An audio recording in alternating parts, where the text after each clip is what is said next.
Hello, hello, people. How's everybody doing? RouteOne coming in here with the wrong account. How dare you? You revealed your Smurf account. Hello, Sergiu. Hello, coffee. Switch it on over. Yeah, hello, coffee. Hello, Rick. Hello, Veer. Hello, Sarav. No, wait, Agent 007 on the mic. Good evening, Mr. Bond.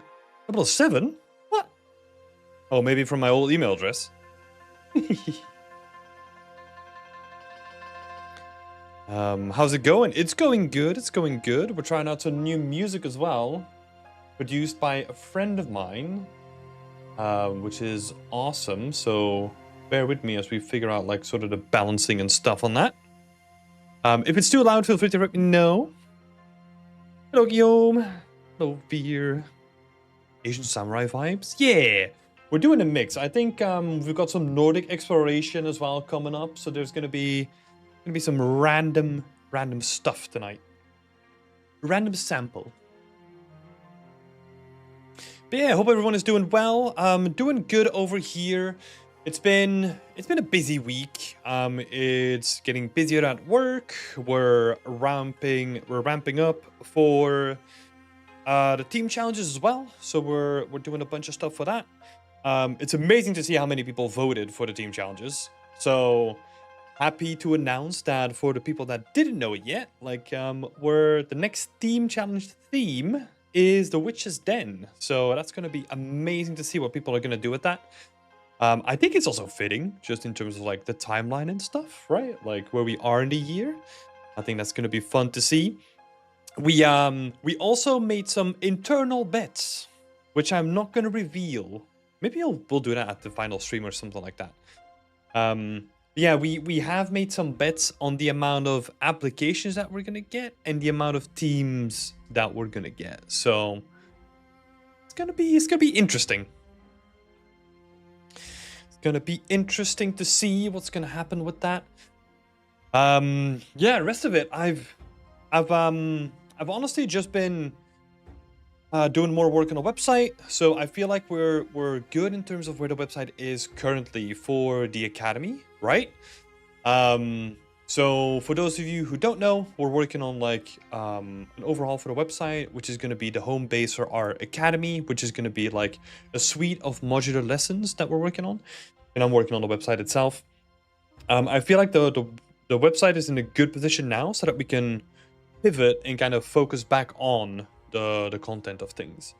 So I think in the coming weeks and months, I'll be doing a lot of video recording, a lot of typing, a lot of like correcting of the content that is out there, and just helping people like produce content for us. So it's gonna be a busy couple of months. But hey, that was expected. So I'm excited to see where it goes. Honestly, like now that we kind of like have like a really nice wrapper and we kind of know what the lessons are gonna look like, it is amazing to see like all the content just coming in and just like that we can produce and get more on the website. It's gonna be cool. Let's see. Is my whip in tonight? Yep, it is. I mean, whenever you tag yourself, like unless I make a mistake during the stream where I accidentally close something, your whip is always gonna be in. Good old handyman Tim helping everyone out. Well, I mean, it's my job, right? Like, it is my job to do that. So, I'm having a lot of fun with it too. Hello, Marianne. Hello, Roku. Hello, Victoria. Attack the Whip Wednesday. Yep, if you've done that, you're in. So, everything is all good. Funnily enough, I was planning to do something specific as my next project, and it might align very well with the theme of the challenge. Oh, okay.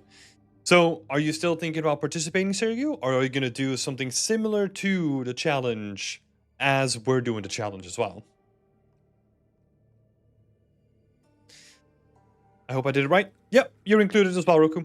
So won't worry about it. Everyone that tagged up their work, it's going to be in tonight.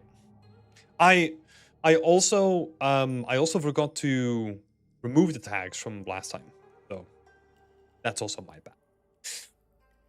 Been checking out some Feng Zhu videos. His stuff is super eye-opening for understanding design and visual library. Yeah, I've been watching his stuff since like 10 years now. More than 10 years.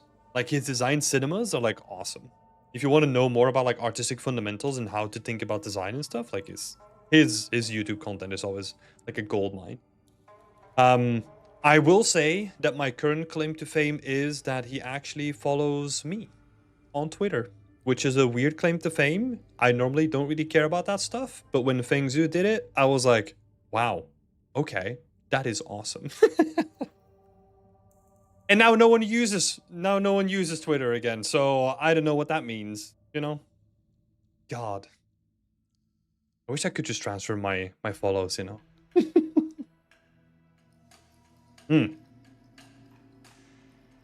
But yeah, Feng Zhu is awesome.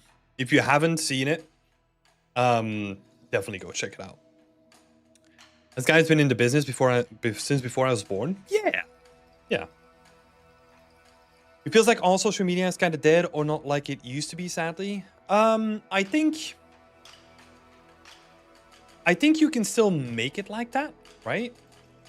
But it requires so much more effort than it ever did that, in my opinion, God, it is still worth it, right? It is still worth it if you are a beginning artist and you want to make a name for yourself and all that kind of stuff. It is still worth like doing social media posts and all that kind of stuff, right? You want to get your name out there. There's no two ways about it. But I think what is more painful than ever is that you really have to like pick the site that you like, or like the algorithm that you like or whatever, right?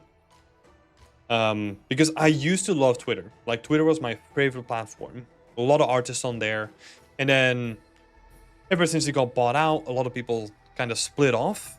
And now a lot of people are just scattered between like Blue Sky and Mastodon and Twitter and LinkedIn, and it's just, yeah, felt like everyone just scattered to the wind. But yeah, it is just one of those things where you have to kind of keep track with it, you know? You want to get your name out there at least. Nowadays, the only social media that I use is Discord, and even that's only to interact with close friends in an art community. Yeah, that's the thing though, right? Like, I love Discord as well, but if I were to think back and I am like in my beginning year of becoming an artist, right? Discord is a good way to potentially make a couple of meaningful connections, but it's not really effective at like getting the word out there to a mass audience. That is the thing that kind of sucks about it, right? Because they're all just like insulated pods. So if you want to be active on Discord, that means that you have to be active on like 30 servers at once, and hopefully you'll get some traction that way, which is also not effective, right? Whereas like before, you did it on Twitter and people that followed you, they just saw your stuff and it's like, cool, I'll give it a watch, right? But yeah, I mean, that kind of stuff is always going to be changing anyway, right? So as artists, we just have to adapt to it. Polycount forums are great. They were great. I think if you look at the amount of people that are using Polycount forums to this day, it is still active, but it's nowhere near the activity that it was back in the day. So if you want to be effective about that, I wouldn't necessarily go towards Polycount. Even though Polycount is still like an awesome source of just inspiration and connection, and you know, it's probably like, I mean, I grew up in the days of forums, right? Like, it is still one of my favorite places where I learned about challenges and learned about people, all that kind of stuff. Just, yeah, people have moved on from like, well, it's weird. Like, people moved on from like the forum-like world, and now a lot of people are like going back to forums and making their own forums and all that kind of stuff. But yeah. Hello, Justine. Hello, Charlie. Hello, Mechfal. Good to see you all. I'm guessing all the peeps that used to use it moved on to other stuff. Oh, yeah. Yeah, 100%. I mean, I think most of the people that honestly use it are just probably no longer like really active online because they don't need to, you know? I mean, I'm literally talking about people, like the people that were really active back in the day on Polycount, they now run their own studios. Or they're like really high up in a company or something like that, right? So yeah, they kind of moved on to different things. Yeah, it's interesting. Like it's so much more scattered than it was, because I mean, honestly, back in the day, I sound like an old man. I mean, maybe I am, but when I was a student, there were like 3 really good places. It was like Polycount, Unreal Engine forums, and then Facebook, right? Because Twitter wasn't really that big of a deal back then. Instagram was kind of just like, hey, this is where people post their vacation pictures, so it wasn't even for professional stuff. And yeah. Makes sense. Like Matias Alvedro, one of my favorite artists, has got a start on Polycount like 10 years ago. Yeah, I know. We went to the same school. I think he graduated a couple of years before me, I think. Or maybe 1 or 2 years. I think we're like pretty close together.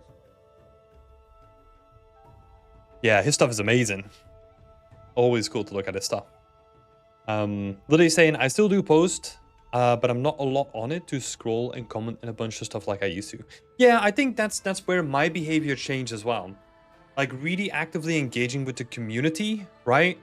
Has felt like I don't tend to do a lot of that stuff anymore, unless it's on LinkedIn. Honestly, LinkedIn right now, weirdly enough, is my favorite platform. Because it is just so professional. I don't really see like a lot of like rage bait or whatever the hell is going on, right? Yeah. Yes. But yeah, it changes so quickly now that you just have to try like a bunch of things. That's what I was doing back in the day as well, right?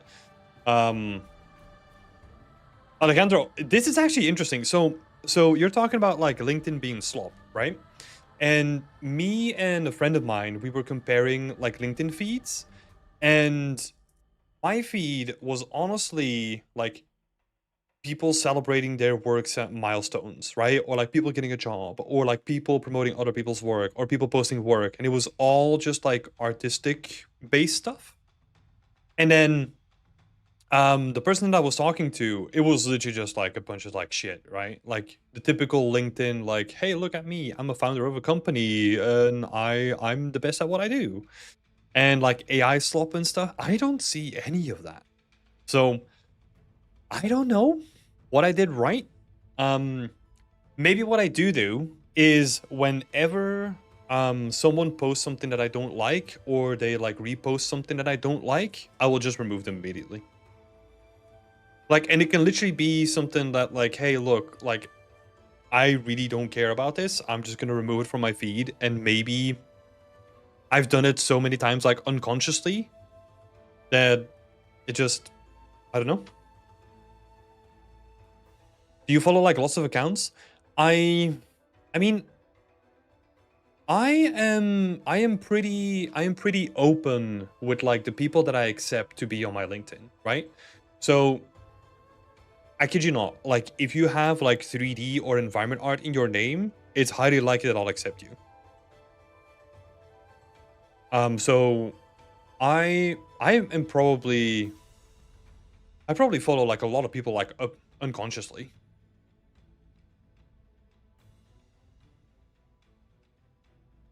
I should add you on my LinkedIn. Yeah. Okay, yeah, here's the trick, right? Here's the trick. Like, add me on your LinkedIn and I'll cleanse your timeline, you know? Do... This sounds like a YouTube hack video or something like that, you know? I'll cleanse your LinkedIn timeline. It's not even the people that I'm connected with. It probably just suggests stuff that I could remove from settings. Yeah, probably. I mean, I've never really looked at the settings either. Oh, also, what might be the difference is that the laws in Europe are completely different, right? For example, God, what was the specifics of it again? Is that LinkedIn does not train like our data on like its algorithm, its AI algorithm, or whatever it uses, right? Whereas in America, they're actively doing that unless you tell them not to, right? So that's the difference. I feel like in Europe in general, like our regulations are a bit more forward thinking, well, and restrictive depending on where you want to look at it. It's more just LinkedIn's law. Yeah. Yeah, I see some of that stuff as well.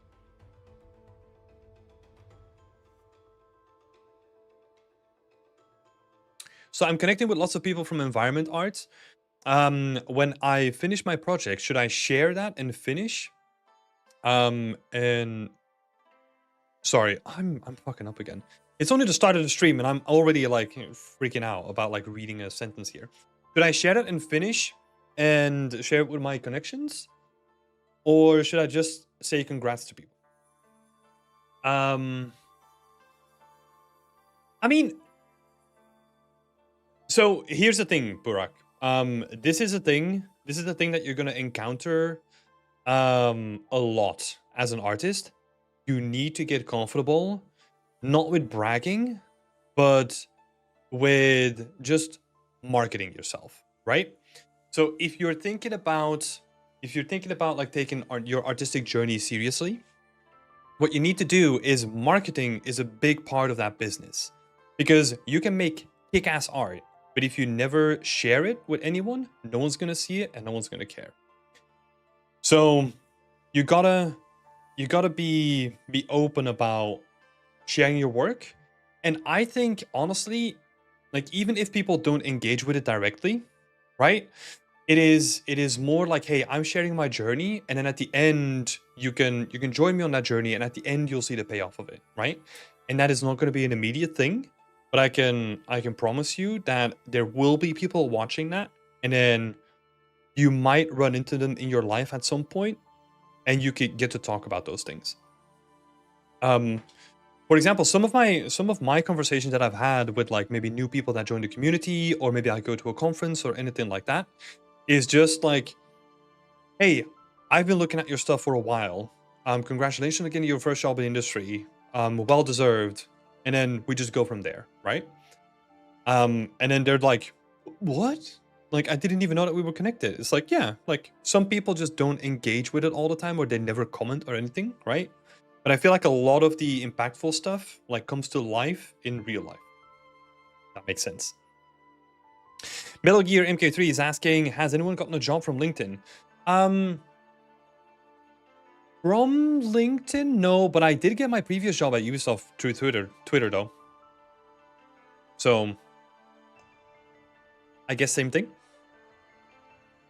The reason why I got that job is because I was looking for a new job, and I had like 1 month left to get like the next job, and I just made like a post about like, hey, open to opportunities, said the amount of years of experience that I had, and with my work in the background, right? Really simple. And then a producer from Ubisoft reached out to me, and I got an interview that way. So right time, right place, man. Like sometimes it's really random the way that these things just like follow you along. And that only happens when you put yourself out there, right? Like, for example, I mean, last week we talked about like my timeline, right? Like me, like developing myself as an artist. What I kind of hinted at, but what was really interesting, and that's probably something that I'm going to keep for like a full video or something like that, is I put myself out there continuously, and that's also who how I got certain awards, right? So for example, I won an award for making like, God, I can't remember, but like Nvidia was doing like a competition and showcasing like gameplay levels, and I applied with like my latest piece, and I won it, and I won like a GPU from them, right? They then also included me in some of their like marketing material at that point.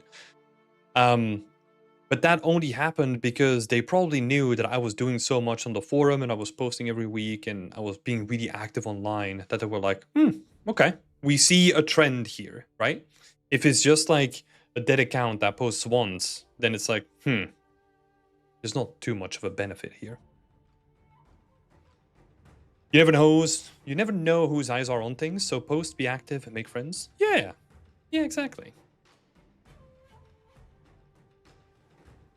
Yeah, I think the biggest thing is you, especially now, and I'll keep saying this, right? If you're looking for a job, everyone is doing the same thing.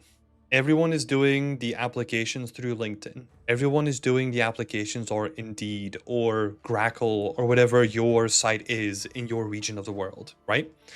Everyone is doing that because that is the easiest way of doing stuff.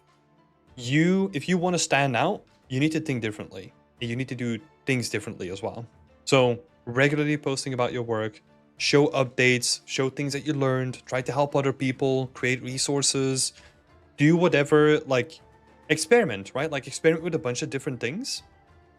And then, yeah, that's a way to expand as well. And you're going to learn so much from doing that too, you know? Because a lot of the stuff that I do now, it is just because I experimented with it like back in the day, right? Like a couple of years ago. So yeah.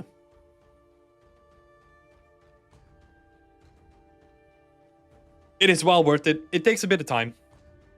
But there are some websites and apps that can definitely help you with that though. So yeah. All right. We are not going to make the intro too long today because I do want to get through all the feedback today. For people that are new to the stream, I just want to give you a warm welcome, first of all. This is a stream where I basically go through our community's work and I'll give them feedback. But feel free to ask me any questions about the games industry. If you have any questions about like your job applications, your artistic journey, working in the games industry. I've been in the games industry in AAA for like the last 10 years. So if you have any questions, feel free to just ask me, right? All right, without further ado, let's switch on over and let's get cracking on some feedback. Right. As we do, feel free to raise your hand or say something in the chat, and then we'll go with the people in the queue first.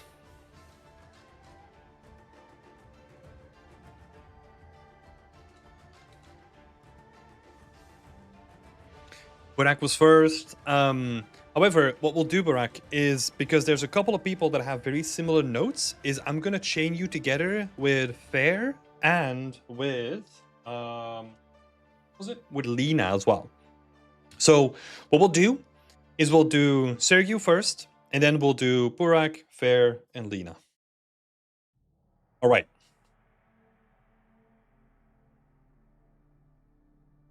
Wasn't expecting to be first though. No, that's fine. We'll give you a little bit of a break, right? We'll do Sergio first. And then we'll go with Burak and then Fair, and we'll just string those together as well. And then Mike, and then Saraf, and then Guoam. Okay, let's have a look. So, first things first. Cool little update here, Sergio.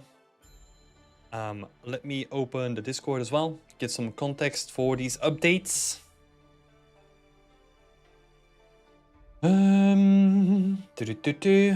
Under the veil. So, first question. I'm slightly confused about how to approach the texel density for this project. Right now, I want to go with the 512 texels or pixels per meter. The reason is because the scene is quite big and I have some large assets to make. Also, performance is a factor for this project.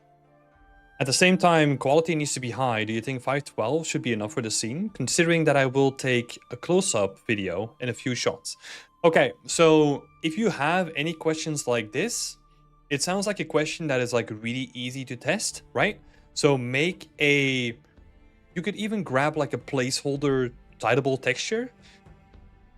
like try to put the position in a spot where you think that you might want to do a close-up, right? And then slap that texture on that building. And then just set your pixel density to what you think it's gonna be and see if you have enough resolution on your screen, right? That's an easy way to test this, honestly, because I am working with a bunch of unknowns here, right?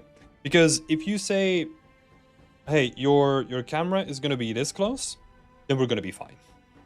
However, if you're really gonna push your camera in here, then we might not be fine, right? So, first of all, if you wanna decide your pixel density, right? A quick thing is just to do like a small little test, because the benefit here is if you do a test and you want to test for the extreme case, right? And the extreme case, or like not the extreme case, but like the most relevant case for a close-up.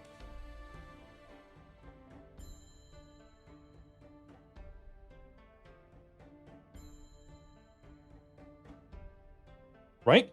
So put the camera somewhere where you think you might get a close-up from that distance. And then just use a megascan texture or maybe some texture that you have lying around.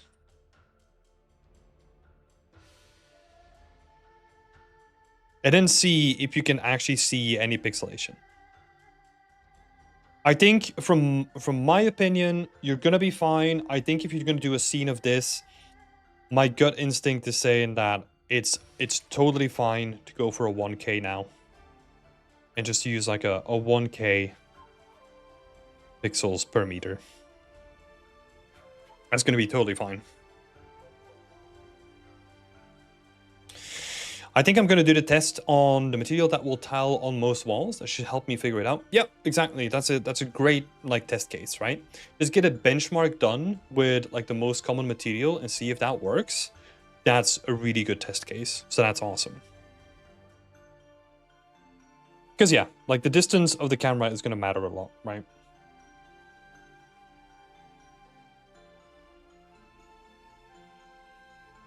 Cool. Nice. Let's see, you were also saying like performance is a big factor of this project. At the same time, the quality needs to be high. I will say that like the difference in performance when you go from like a 512 to like a 1K texture, that by itself is not going to have a massive impact on the performance, right? What is going to have a bigger impact on the performance is the amount of textures that you're going to use and the amount of unique assets that you're going to use and all that kind of stuff, right? Because those, like, let's say if you're really smart with your materials and you go for like a crazy high texel density, you could still be fine because we're only rendering like a couple of materials in your entire scene, right? However, if you combine like a 4K like texel density, right? If we're going like pretty out there, like a 4K texel density with a lot of unique assets and a lot of unique materials, then we're going to run into issues. So the texel density by itself is not really made to make your scene more performant. It is more for making your scene consistent. That's the main goal of it, right? Not such a big factor, but it does matter for the challenge. Does the challenge have specific requirements? I'm curious to know. In the meanwhile, let's move on to your second question. So you're asking, do you think the tall building that's in the background of the concept art feels missing in my scene?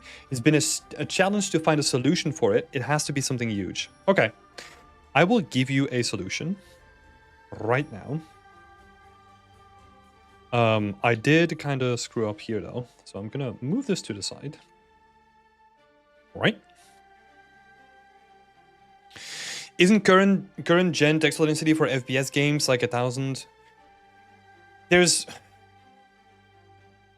so many variables there that like you could say, okay, for most surfaces in the game, that might be right?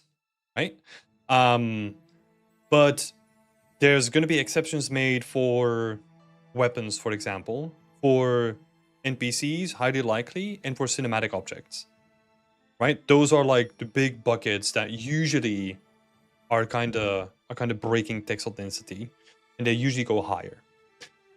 But there is no rule for like, oh, you're making an FPS game, your standard texel density is going to be 1024. There's going to be projects that are going to be over it, and there's also going to be projects that are going to be under it. So it's always, it's so annoying with game art. Like it's always a question of like, it depends, right? So push it to a 2K texel density. I think what you're going to get with like 2K is you're not really going to get like a lot of benefits. Like a lot of the games that are now on the market, their texel density, as Veer is rightfully saying, is probably going to be around 1K, and it looks great, you know, because you can have a texel density of 1K, but then have like a really cool looking material layering and blah blah blah blah blah, and that is where the realism comes from, right? Because you can have a really high texel density, but if your material is shit, then it's not going to matter how much pixels you throw at it, right? So that's where it comes first. FPS on the project is basically one of the metrics. Okay, so if your main concern is FPS, you're gonna have to be very careful with how intricate you're gonna light your scene, because honestly, lumen is gonna be your biggest restriction here. But that also gives you a lot of flexibility, right? So you don't really have to be careful with the amount of textures that you use or the resolution that you use on those textures. In this case, it's going to be more a factor of how detailed you want to make your lighting look.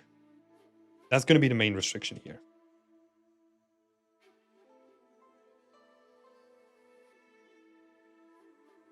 Or how in-depth you want to make your shadows look.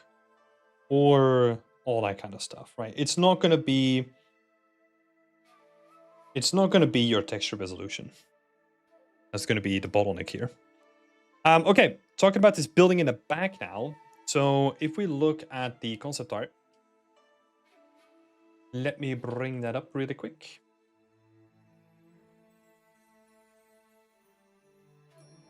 Doo-doo-doo.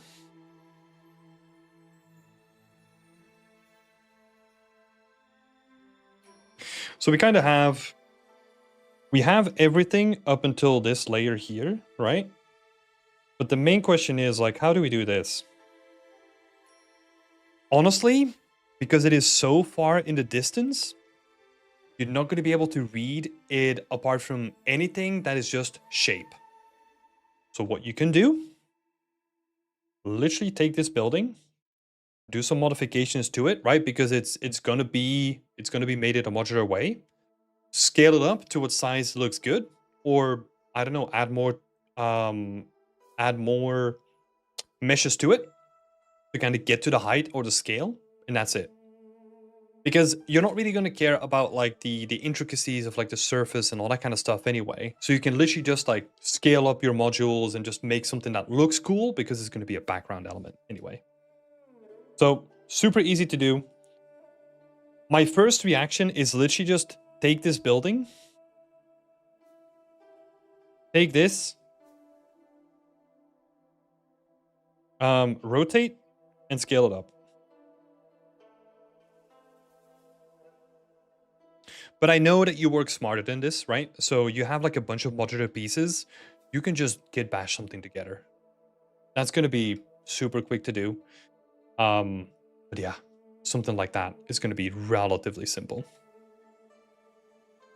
Because again, it is I want to basically unblock your brain in terms of thinking like, oh, this needs to look good from a distance. No, because it's going to be covered in so much fog anyway that we're not going to be able to read it as such.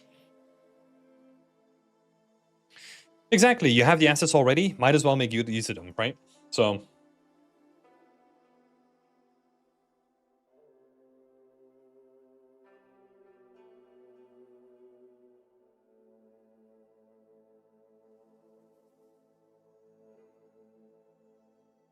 So we're just gonna use the pre-existing assets and then scale it up.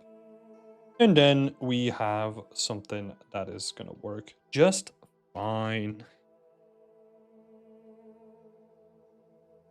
Let's forget about our inner perfectionist. Let's just kit bash something until it looks good. Cool. Okay. Thank you, Sergio. Thank you so much for sharing your work. Making some good progress. Yeah. Best of luck, man. A lot of layers in the buildings. Nice. Yeah. Exactly. Exactly. Some cool stuff going on.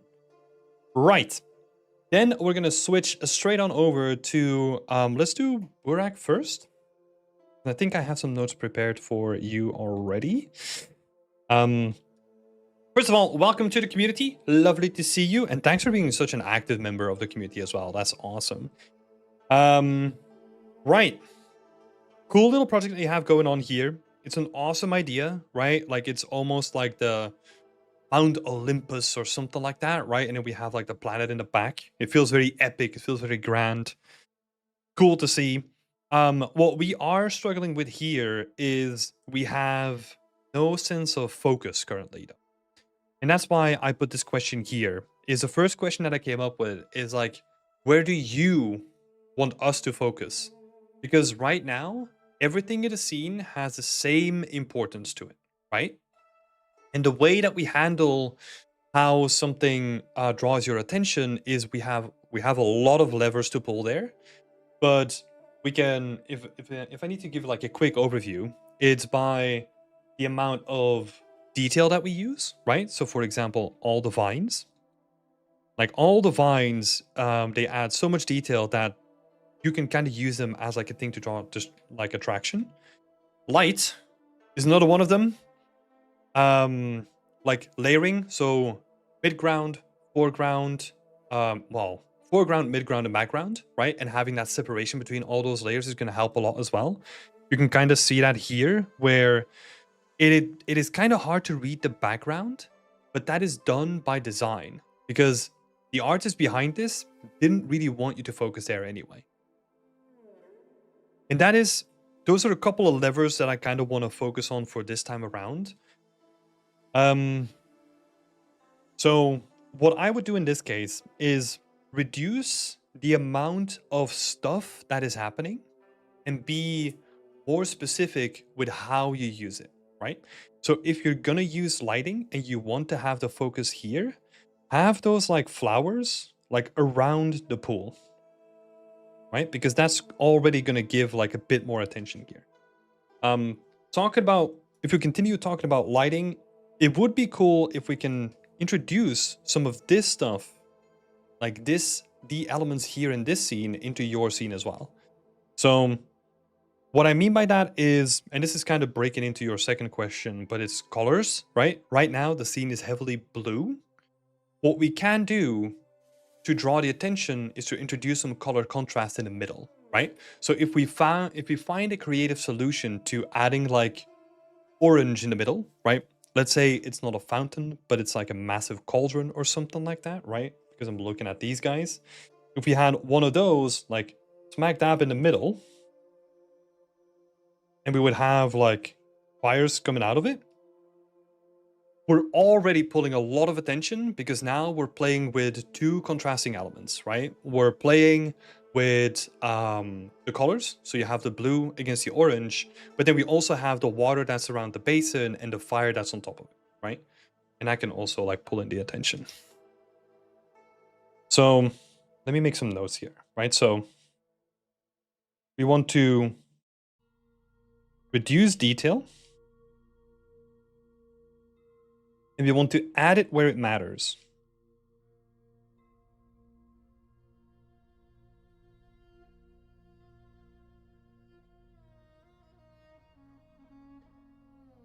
Right? And then the second thing was lighting.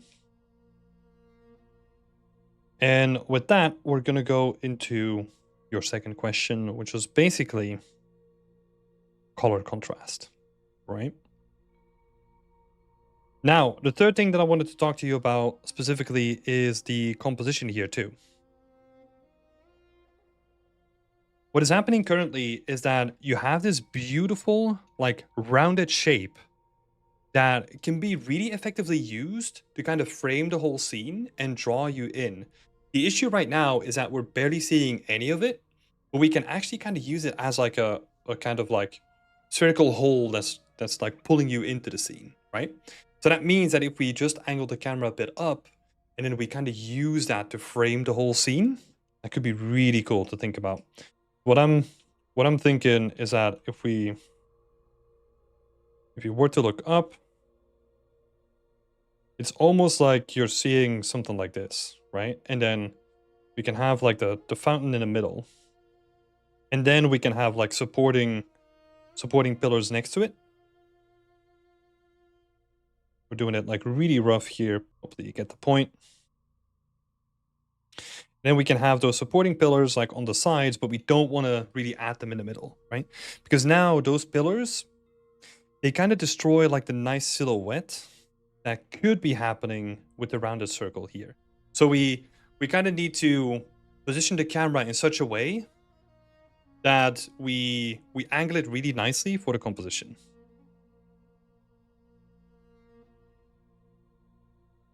The sky portal. Yeah, exactly. The scene has no lights at the moment. I'm thinking to add some warm light to the fountain. Yeah, if you're gonna do that, think about it in a way where it supports the assets that are already in the scene, right? Because if we're just gonna add warm light and there's no like real reason why there would be warm light, then it's just gonna be weird, right? So especially in this case, because we're in like the coldness of space, right? We're literally like looking at a giant planet in the back. You need to find out what assets that you can use to add that color contrast in. Right? And you can do that in multiple ways. You have a couple of cauldrons already, maybe with some fire, maybe you make it like a really important scene in the middle where people make offerings to the fountain or whatever the shrine is or something like that, right? You can kind of like wrap like a story around it too. Yeah. So yeah, that's the main thing that I wanted to talk about here, right? It's all about focus, right? It's not about like adding more stuff everywhere. It's about adding stuff where it matters, right? That's what it always comes down to. There's a principle called the KISS principle, which is keep it simple, right? That is something that you always have to remember. That if you want to add something, that it needs to kind of serve a purpose, right?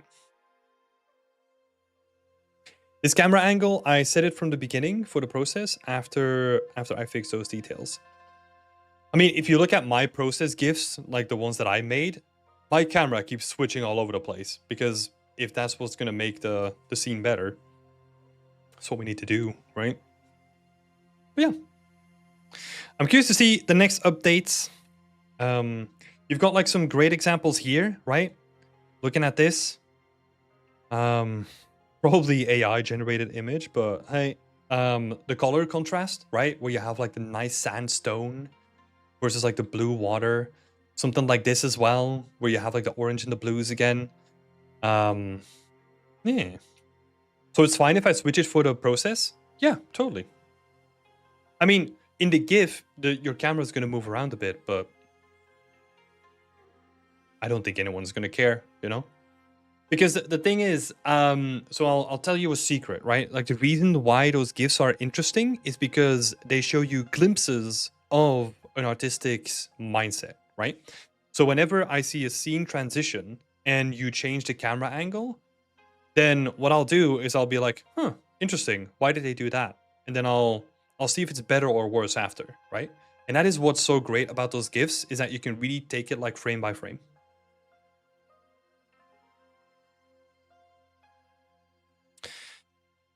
Yeah. The transition from orange to blue in that pic on the right looks gorgeous. Yeah, exactly. It kind of blends.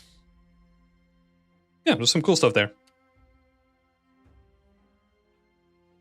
Cool. Thank you so much for sharing your work, Burak. And again, thanks so much for joining the community. It's awesome to have you here. and love to see your progress next week. Cool, and then we're gonna straight transition into Fair's work, because we're kind of gonna open with the same question, right? So I think let me read the Discord, because I think Fair is also a new member, if I understood that correctly.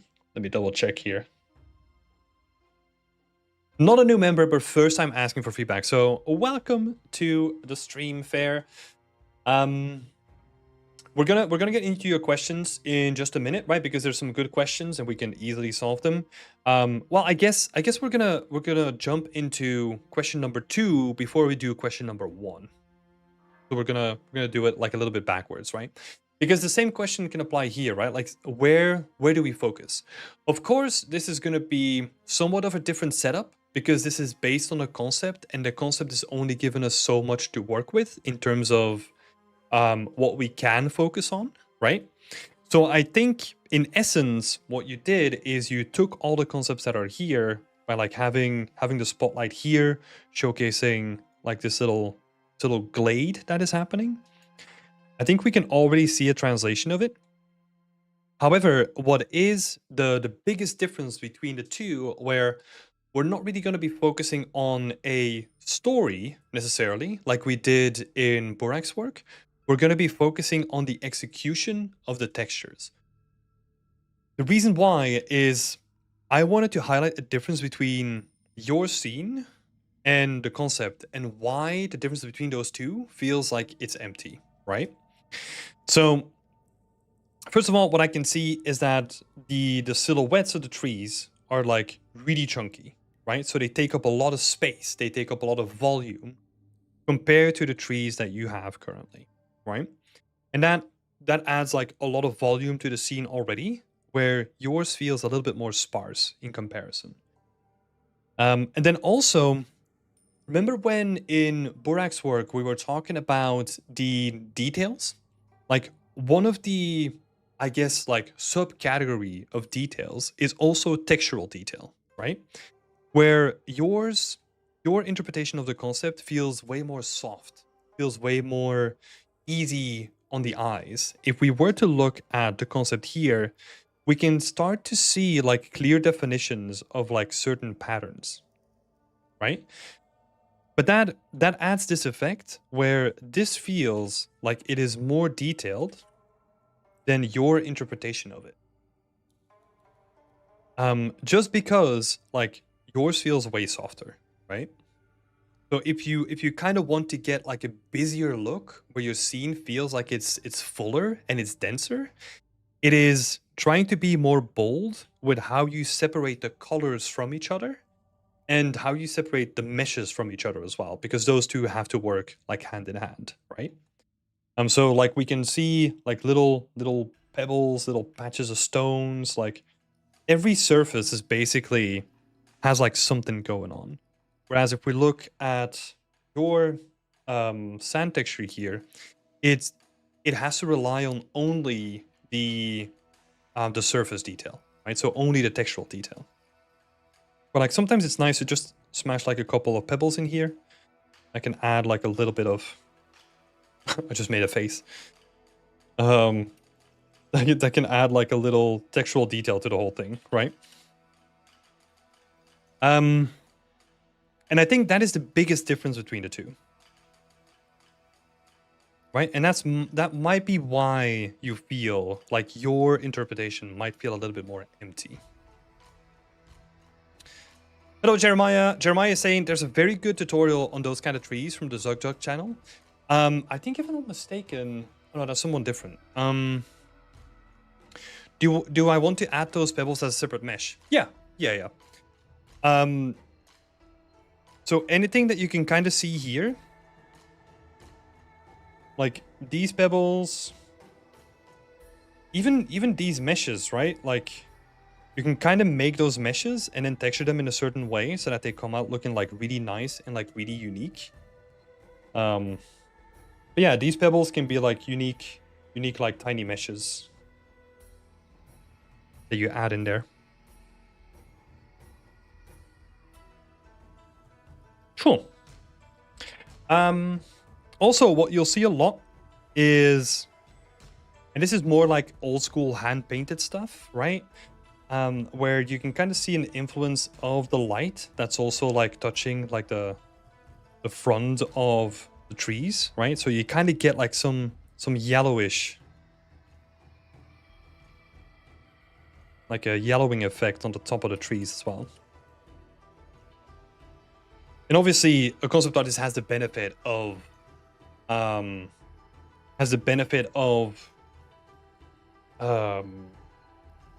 painting that into the texture, right? Where we kind of have to do it with like lighting.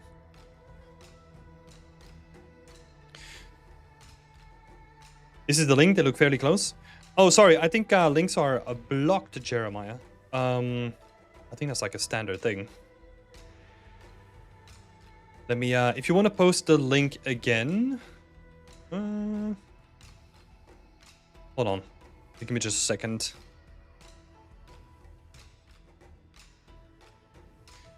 Here you go. Give that another try. Cool. But that's the same concept, right? The same concept as like, okay, where do we focus and how do we solve like that feeling of emptiness, right?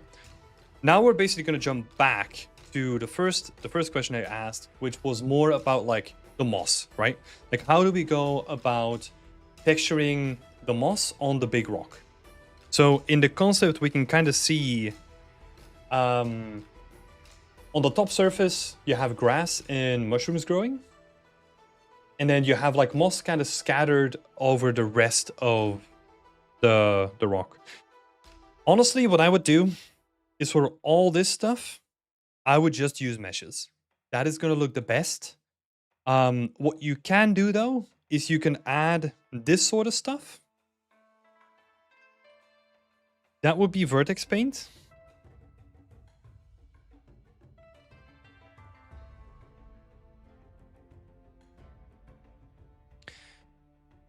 And then all this stuff is just basically just going to be like a nice unique mesh that is going to use the same setup as your grass. Maybe you don't even have to recolor it. You can probably just use the same grass and just, yeah, if you really want to, you can recolor it in the texture. But you can honestly just use the same grass. So yeah, that would be meshes for the best chunky look, right? Because what you want to replicate from this concept is that you get like a nice fluffy chunky look to the whole thing, right? And you're not going to get that with vertex paint alone, because vertex paint is great if you want to have some like flat detail on top of your rocks, or for something that needs to actually change the silhouette, we actually need to add some geometry to add that in. So yeah, I would look into some meshes. You can honestly make some like really simple meshes where it's just gonna be like a couple of polys.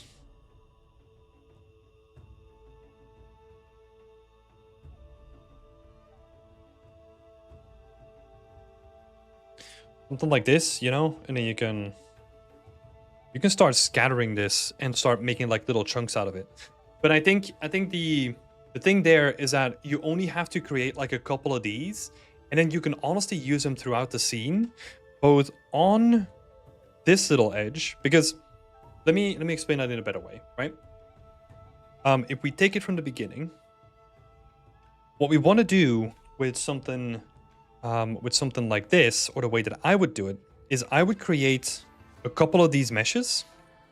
So let's say step one would be, you know, create a couple of these meshes, add your texture that you already have on top of it, right? Like make use of that. Add, I don't know, spend a little bit of time making 4 of these guys, right? Like from various proportions and shapes and all that kind of stuff. And then step 2 would be git bashing. What that means is that you just take these guys, and then whenever you want to make a cluster of these, you just like start adding them in like a cluster formation, you know, scale them up, rotate them individually, adjust them a little bit, but that's going to be way quicker than trying to go from scratch every time, right? Because we want to combine all of that. And that is really quickly, that's a quick method of where you can add something like this, right? And then for these guys, yeah, because they're slightly bigger, you might want to add a different texture that allows you to do something like this. However, you could just get away with adding like a couple of these like individual bits that you already have to kind of add some like grass that's like poking out and is slightly larger, you know? That would be a creative solution to that too. Oh, actually, I could have used these. So imagine these guys without the flowers. Right? And then you basically have what you want to be using here in a very quick way. Or I guess here. God, you should be paying more attention to this. Does that make sense, Fair?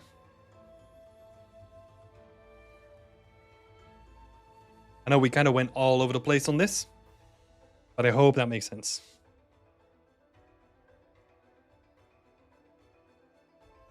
Thank you for sharing that link as well. I think he also has a similar rock one. If you're into hand painting, it has a lot of cool stuff to check out. Yeah, I gotta check out more of their stuff, even though I'm not doing hand painted stuff. Yeah. Okay, perfect. Thanks. Yeah. No worries.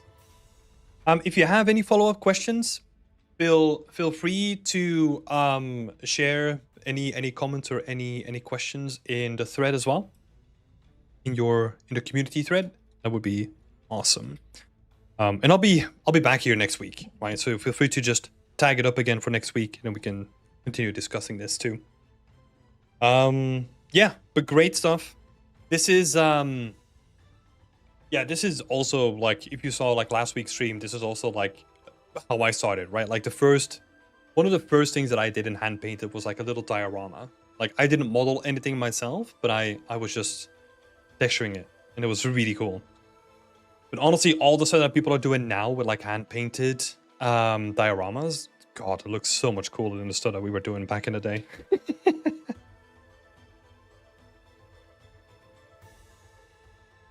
I think my problem with the tree is how to get that thick, chunky feel without making it too stylized or hand painted. I wanted to be PBR stylized. Well, but here's the thing though, like you like try to define that a little bit more, because you can do PBR stylized with having like a realistic surface response by also keeping like the really cool silhouette that you have in these trees, for example, right? So you gotta, if you have like a style in mind, then it would be interesting to look at some examples for that. Like the one that comes to mind is Wayfinder, right? Where some of my friends worked on that. It's always really cool to look at that because they have so much cool art.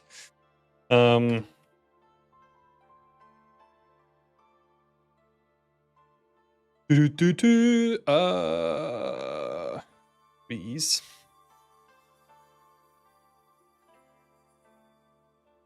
God, where is it? Oh, here we go. Early Wayfinder. No.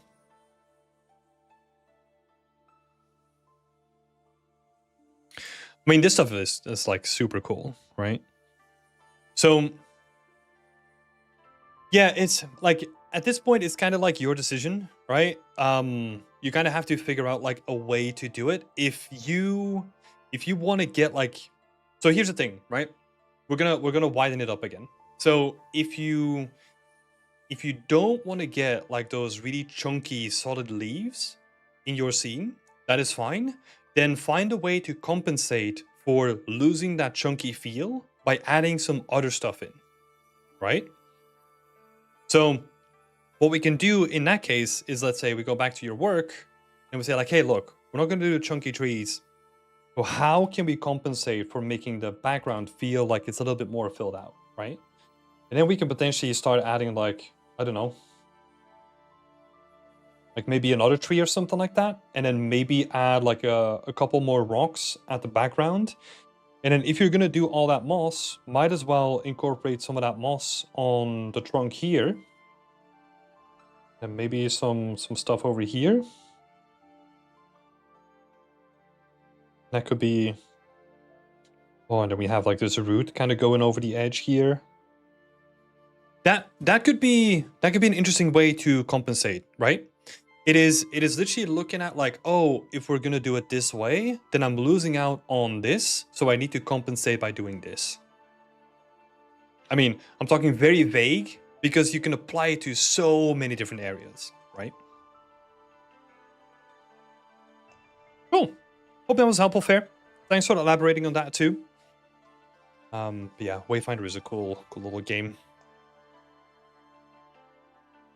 Do you read manga? No, I don't read at all. I've got a couple of books that I still want to read. I mean, I've read all those ones. Well, most of them.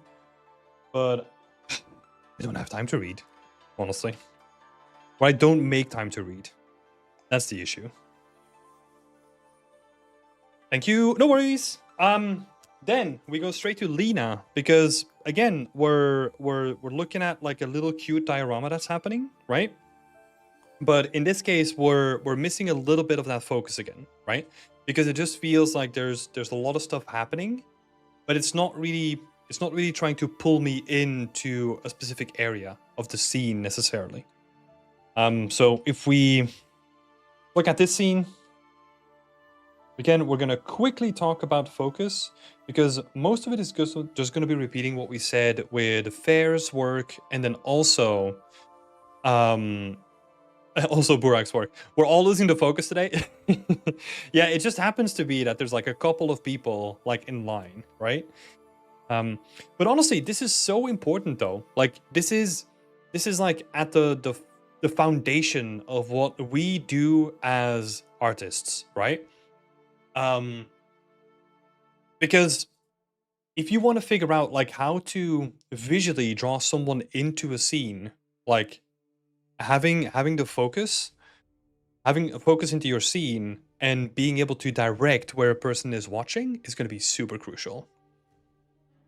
Yeah, but before we go into the feedback, like Coffee is saying, like really nice color. Blue and purple is such an eye-pleasing combination. I totally agree. I think the color palette itself, really well chosen. You get some of this like really nice chromatic aberration going into the water that looks really satisfying. So there's some like really cool stuff that is happening already. And the plants by themselves, they look really cool too. Some really, really cool textures. So yeah, awesome stuff there. Let me just add this.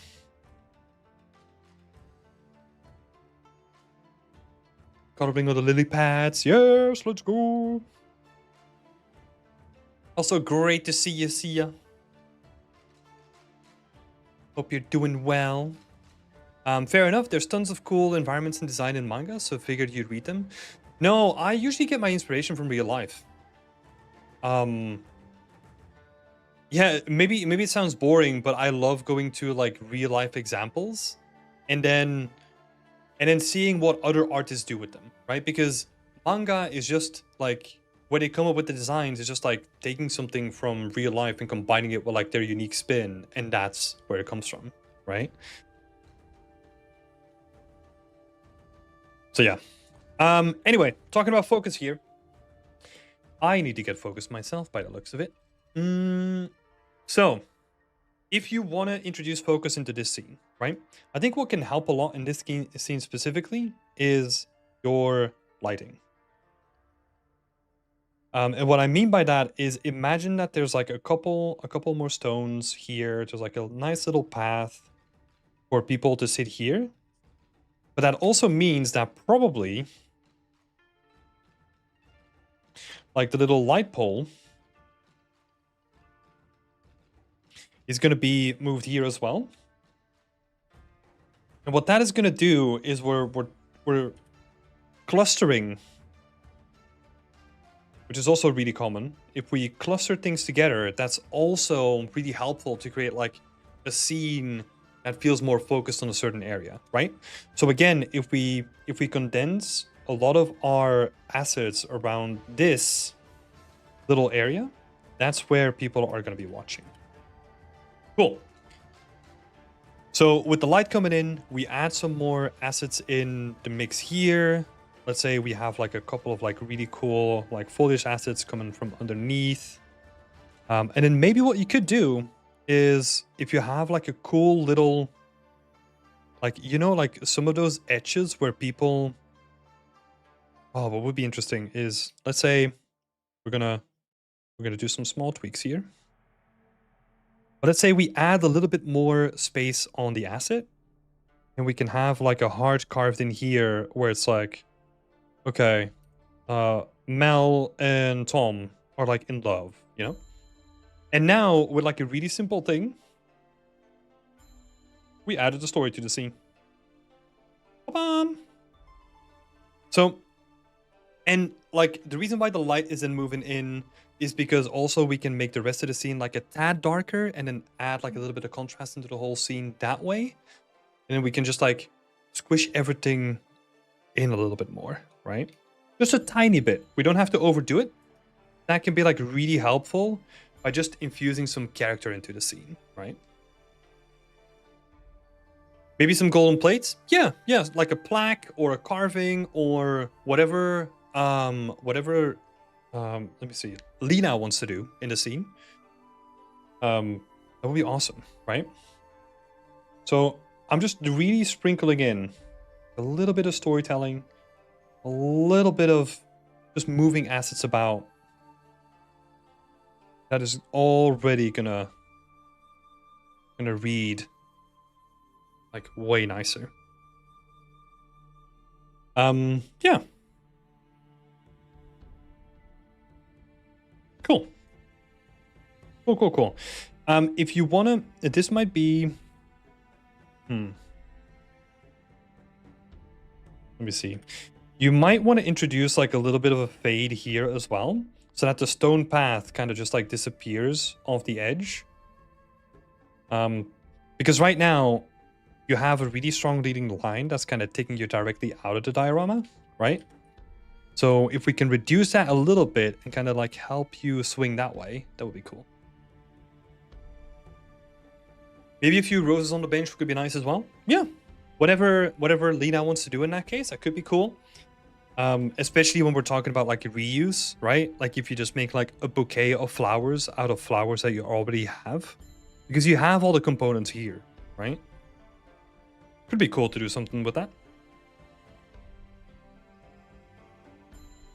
Oh, the textures look so satisfying though. Like the little edge and like how broken up it is. Great job there.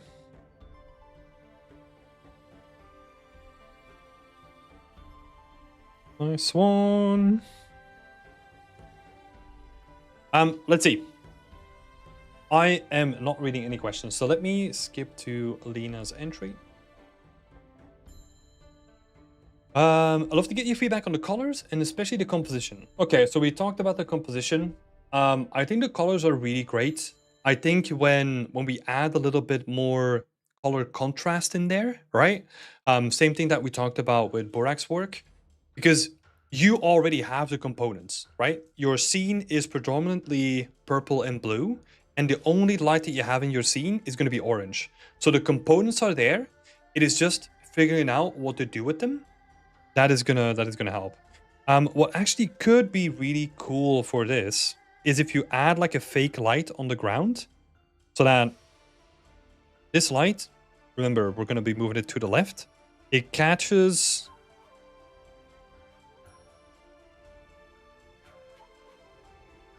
It casts like one of those fake shadows. And this is, I want this to be like relatively subtle, right? But it allows you to add more detail into the scene with already existing stuff that you have in your scene going on. So that could be a cool one to look into.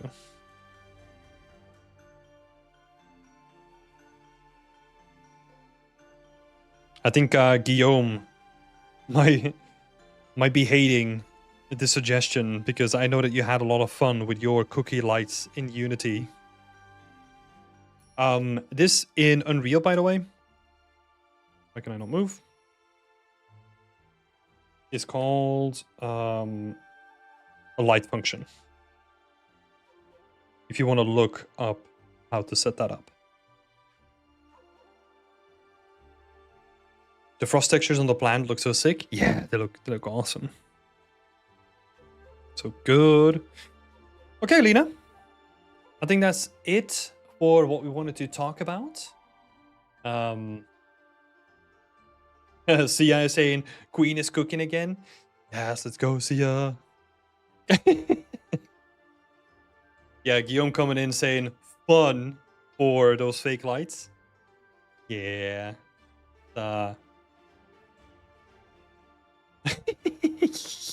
Freaking Unity. Okay, cool, Lena. Thank you so much for showcasing your work. It was awesome to have a look at. Great stuff. Yeah, looking forward to see more updates, honestly. Cool. Let's have a look. What is the sequence looking like? Oh, sit down. Oh, sing. The music up too. Let's explore some of the other music.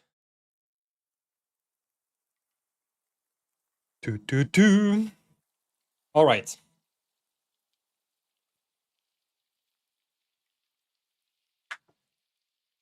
Who did we have next in line then? It was Mike. So Mike is here. We made some notes from Mike already, which I do apologize for because you cannot read what I wrote here, but I'll explain to you in just a sec. First of all, awesome little presentation that you have going on. This is really cool. I really love this sort of presentation. I love it because it is very much with what you would expect to see when you dig up a mosaic, right? Maybe the only thing, if I were to really nitpick, is that it feels my first gut instinct was that it kind of feels weird that it's like on a wall because it feels like such a floor material. But I don't know. I don't know how you feel about that personally. It's not that big of a struggle point. Whereas this kind of feels like a little bit more natural, you know? But yeah, like this presentation is also really good. I feel like currently it's a bit too forced in terms of how round the presentation is. You know, it feels like it's almost too covered up, and I think you can kind of make it so that maybe it got discovered in a recent like archaeological find, and it's almost like a sweep, right? Like almost like, oh, they kind of discovered like this cool little thing, which might be an interesting like topic to maybe continue on thinking about or exploring.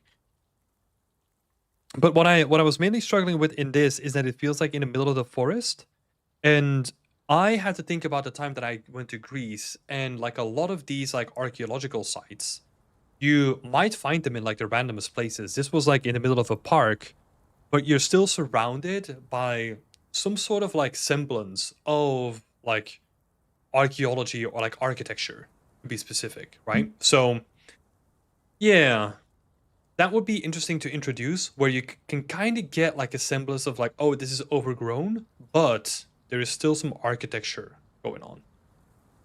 To kind of sell, because we want to sell the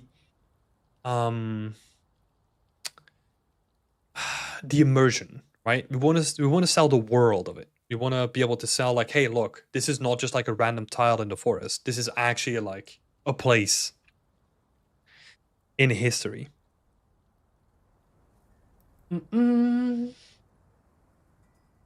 Yeah. And so that's about like the presentation, right? It feels a little bit out of place. I expect more architecture to happen. For example, this was one picture that I took from like a random thing in a park where I was like, ooh, this could actually be like a nice reference for you. But then for this scene, once I started looking into it, like I think these are like Megascans assets. They kind of feel like a little bit out of place. I think you can honestly just use the material that you have, that you've made so beautifully. I think you can just use it more, right? Where what I mean with that is maybe if you think about the way that you use it currently, you could potentially just use it in a different way, right? Where if you cut like a bit of geometry and then you were to straighten that geometry, now you all of a sudden have a trim from like a tileable texture, right? And then you could maybe use that, I don't know, going up here or something like that. I'm just naming like a random spot, right? But I hope that you get what I mean. And then you can combine some of these elements to make a continuation of that surface without having to really make like an additional texture. And just like play around with the stuff that's already there and yeah, have some fun with it. But yeah, I just wanted to highlight that I really like where this is going. I really think the storytelling is going to be really good. It is just you have to like double down on that storytelling and really play into the idea that this is like some forgotten tomb by some like Cthulhu cult or whatever. Like, what would their entrance look like, right? It would probably not just be like one slab, but it would probably be just like the pillars. They would probably have some trims on them and all that kind of stuff too.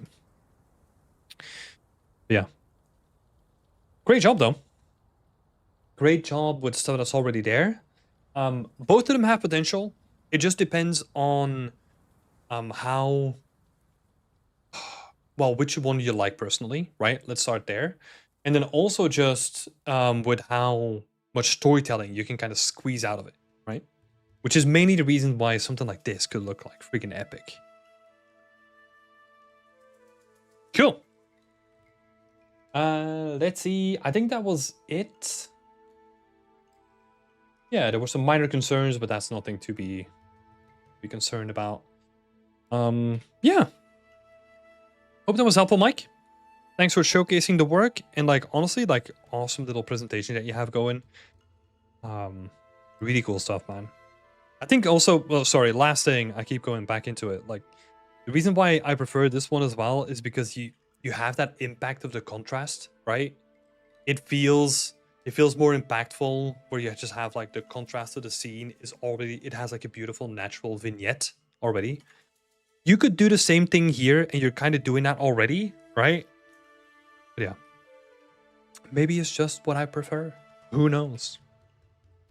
Yeah. Cool stuff, Mike. Keep it up. Getting really close to publishing this, I assume. So, a couple more tweaks, a little bit more experimentation. Gonna be out in the wild. I'm looking forward to it. All right. Who was next in the race? Since we are like a decent amount in, if we have some people watching that are new to the stream, feel free to ask me anything about game development, working as a games artist in AAA. If you have some questions about your own work, feel free to ask me any questions and we'll kind of weave them into the formula. Let's see. Thanks a lot. Sure, I will continue working on some of those ideas. Hell yeah, Mike. Looking forward to it. So, Sorav is next. Sorav. Let's have a look. I think your main question was about the presentation of the assets, right? So let's have a look at that. I have to get going, but amazing work so far, everyone. Good luck with the rest. Yeah, thanks for hopping in, Alejandro. Like, I really appreciate it. And yeah, thanks for being here. Cool. Let's jump to the old kerosene fan. So currently the scene is only lit with a skylight using the same HDRI within Painter as a cube map. Also, I'm using baked lighting instead of lumen.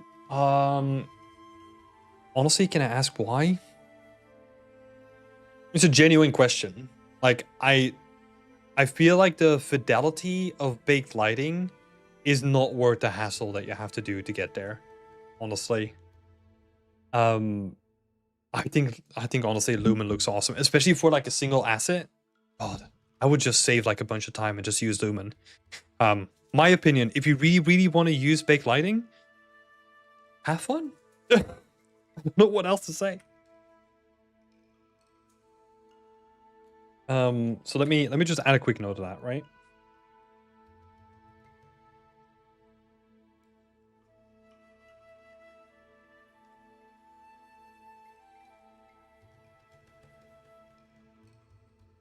I know that Lumen has like its restrictions, but God.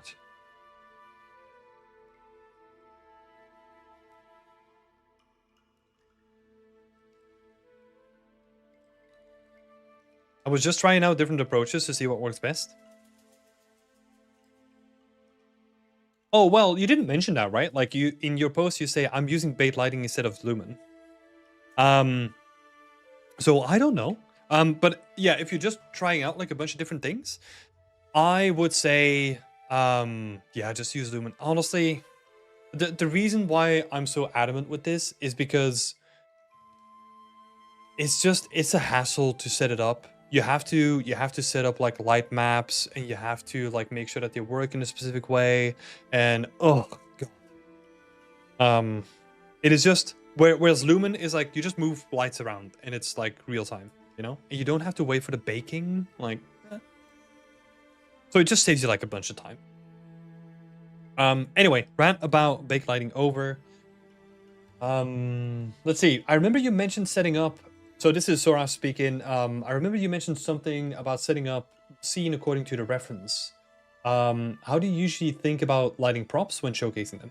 Okay, so this is something that I wanted to highlight. These are like two separate elements, but I did indeed talk about setting up your scene according to your reference. But that was mostly because you wanted to get as close as what you got in Substance Painter, right? So if you want to have parity between Unreal and Substance, you want to almost set up like the identical scene so that you know that what you're doing in Substance, you can also depend on in Unreal, right? But that is purely for what I'm writing down here is just that's purely for testing your textures, right? And making sure that they're set up properly. That's gonna work perfectly. However, for your final lighting, we then have to, last thing that I'll say here, this is commonly referred to as a neutral scene, because it allows us to just focus on like how the textures are rendered, right? Now, when we get to the final lighting, this is something that I spoke about, I think last week as well, is you want to do something that is called like a 3-point light setup, where your asset is in the middle. You have one light over here, which is your key light, which is going to be like your main light. Then you have your fill light, which is going to be a secondary light, and then your rim light, which is going to be behind the asset to highlight some like nice highlights and all that kind of stuff. I swear that if you just look up 3-point lighting into Unreal or in Unreal or whatever, you're going to find like a whole bunch of tutorials that are going to like go deep dive into this. We actually have our own little tutorial on this too. I think, if I'm not mistaken, from Angelo Tiflas, who explains all about prop rendering, and he takes you through all the paces as well. So if you want to check that out, go to our YouTube and find that little tutorial. Now, when you go to the presentation, right, because we talked about lighting, now we're switching to the final presentation of it. Try to think about it as in storytelling, right? I always latch on to storytelling as in, what are we doing with this asset? Like, what kind of story do you want it to tell, right? Whereas this, it kind of feels like this is just like a presentation for like eBay or something like that, right? But that comes with like a specific look, right? Because they don't want you to see like any of their private like living quarters or anything like that. And it is presented in like a clean way to then sell it to the next buyer, right? That is the purpose of this. If you, I don't know, if you have this in a corner in someone's living room, the presentation is going to look completely different, right? So think about the story. And then think about like the assets or the things that you need to support that story. Because in those two examples, if you just want to do a presentation like this one, super simple. right? Because you just need like a white plane that has like a bevel at the bottom of it, and you basically have your scene laid out, right? Now, if you want to make like someone's like living room, then we need more assets, more materials, all that kind of stuff, right? So there is a production time that you have to keep in mind there. Yeah, I just wanted to highlight that really quickly. Yeah. Thanks for hopping in, Burak. Thanks for all the support. And yeah, it was really amazing to see your work as well. So awesome. Keep it going. Let's see. My back is hurting to the point that I can't sit for a long time now to make 3D. Getting old. Oh, dang. Okay.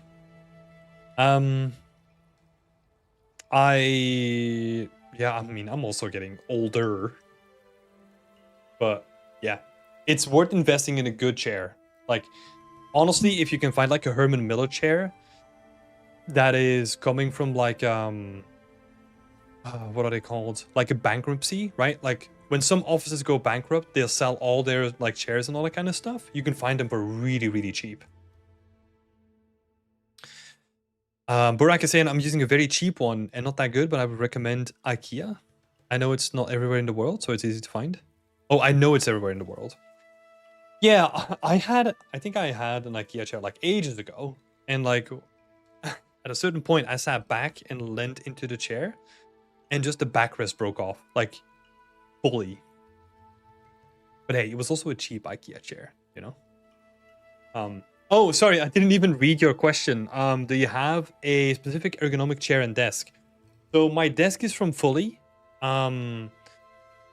They make. I wanted to go for like a hardwood desk because I know that I was gonna have like a lot of stuff on my desk. I have my like PC standing on my desk. I have like 2 monitors. I have like the camera, all that kind of stuff attached to the desk. But I wanted to have a specific clean setup, so I got my stand-up desk from Fully, and then I got the Herman Miller chair. Like, yeah, I would recommend that chair. I tried some like racer chairs where I don't know, I don't really like them, but I'm also like a big guy, so take that into account. Let's see. Yeah. Sorry, Saraf. I was thinking more like a garage area with a fan on the table. That could be cool, but that also means that you have to be careful about the amount of time that you need to spend in making all those other assets. I mean, you can find a lot of them on like Fab or Megascans, right? If that was the idea, then that's good. But yeah, something to keep in mind, just like the production time of things, right? Cool. Thank you for sharing your work, Saraf. Appreciate it.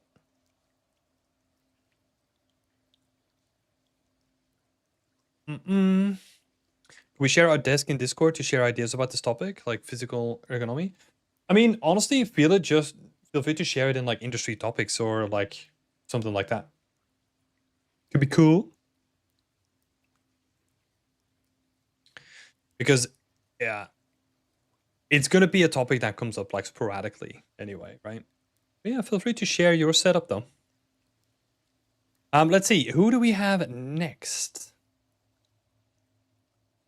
So Guoam is gonna be next. Thank you for the feedback. No worries. All right, let's have a look. Let's have a look. What can I help with this week? My question is mostly about the texturing I have done so far. Would you have any advice to improve my materials? I stared the screenshots previously.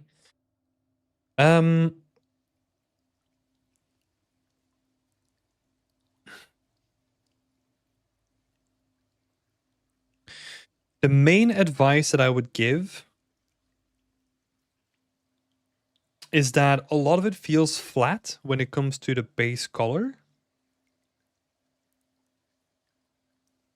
Or like not even flat, it feels like inconsistent when it comes to the scale of things even. Like this texture that we have on here, it almost feels blurry compared to some of the other textures, right? Because this is like detailed. It has a lot of detail to it. and then something right next to it feels like it's pretty simple. So that's where the consistency or the inconsistency in this case kind of becomes confusing, right? Because you add a lot of detail in certain area, but then another area could like feels like it needs more detail. Um, let's see, and then you have another area where this becomes apparent is the plant pot, right? Which has like some really cool detail on it already. But then it's contrasted with something that is again like a little bit more simple. So I would really try to focus on the consistency of your texturing.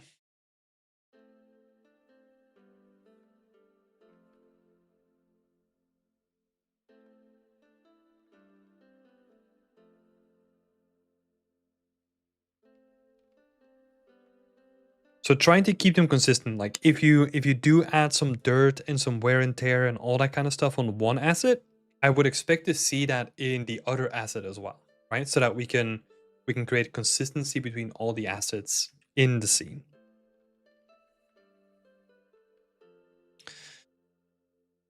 Victoria is saying, I have a standing desk and it helps a lot. I saw some people even buy a walking pads for it.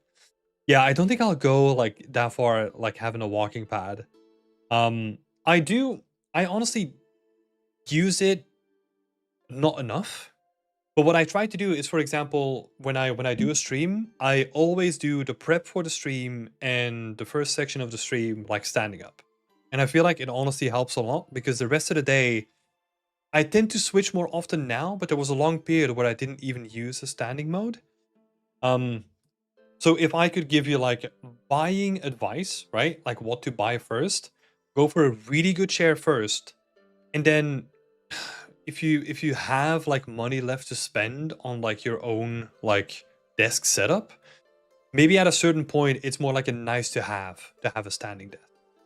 Because yeah, that good chair is going to be guaranteed, right? Whereas like a standing desk, it feels a little bit more not a gimmick.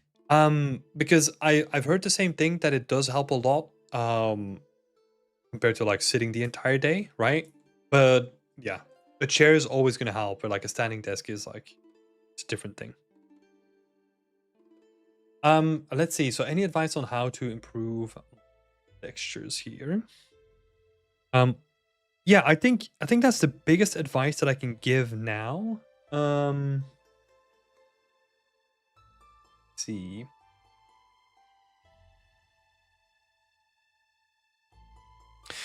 Oh, also, this is something that I saw. You can kind of see it here as well. I think that's the roughness.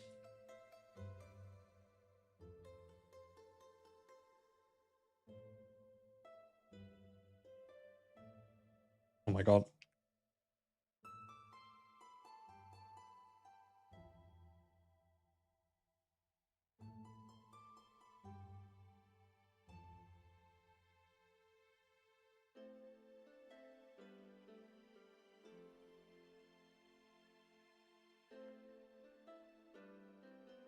We can't miss doing some sport to diversify our physical experience and to avoid pain.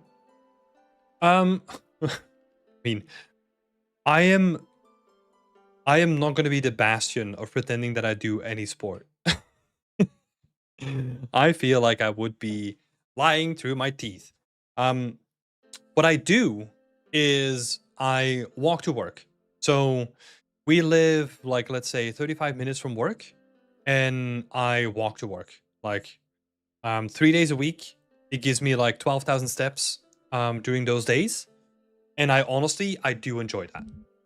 Any other physical activity, I know that I should do more of it, but also not now. You know, like I feel like I'm gonna do that at some point. It's just not now. I got other stuff to do, which is probably a really bad thing if you think about it. But hey, that's just my brain. That's just my brain right now. Also, not like not actual advice for anyone out there, right? Do better than I do, please. Get some movement. Get some more movement. Cool. Yeah. So we highlighted two things here, right? It's like watching out for the roughness variation, and try to focus on consistency and textures. The last thing that I'll say here is if you want to focus on consistency and textures, focus on an area and only do texturing until you get them all like all combined, right? So have the plant pot and like a tapestry and then maybe the floor in like an individual thing, like in an individual area. And then that allows you to focus just purely on the texturing rather than on, oh my God, I need to model this thing still, blah, blah, blah. Do like a little benchmark scene, right? That's gonna be helpful. And also something that helps is yeah, so the first thing that I brought up was like making a benchmark scene, right? So that you can purely we're stripping out like all the distractions and we are just focusing on texturing for that moment, right?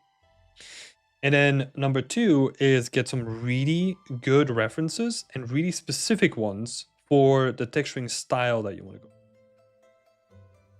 Because if you have something as an example to latch onto, that is going to help you tremendously. To focus on the main scene, yes, this is what I'm going to focus on. My motivation is decreasing. So here's the thing, Guoam. We did this last time already, right? You know what I'm going to keep telling you?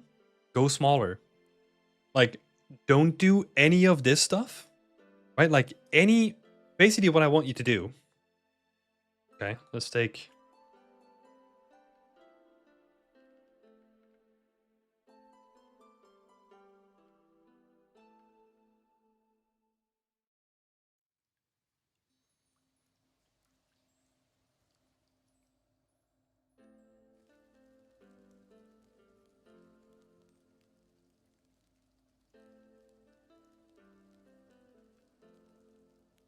That's it. Just focus on that. Destroy all the rest. If your motivation is already decreasing at this point, you're going to have to put in a lot more work to get the scene looking pretty good. If you feel your motivation already decreasing now, we're maybe at the halfway point, right? Be kind to yourself and just say like, hey, look, there is some really good stuff happening here already, right? So for example, this plant pot looks really nice, right? And you can kind of use that as like, okay, how can I get the other assets in the scene to look as good as this asset that I did, right? Because you have an example there. And then really be strict, right? Like, do I really need like 4 different variations of these lamps? Are they 4 different variations? It kind of looks like it. So, okay. Cutting out this lamp. Cutting out this lamp. We're only making these 2. And if you really want to have some variation, take the same one, rotate it, scale it down to like, I don't know, 60% its size, and you have a new lamp. Come on. Same like you're doing here, right? This is beautiful. Introduce some of that thinking in your thought process a little bit more. Same with the cushions. I think we got like 2 cushions, unless these are like separate ones. Do we need this guy? Probably not. Remove this one. Do we need like this carpet underneath it? Not necessarily. And just really, really trim it down. Really trim it down to what you need for the scene, right? And then we can keep like the focal point. I think that's cool. Keep that. And then we'll just make it like a tiny diorama. You could even... God, what are we going to do with the tree? Trees are annoying. Replace the tree with like some flowery bushes or something like that. They're a bit easier to make. Right? And then just add like a couple more plant pots to like fill it up.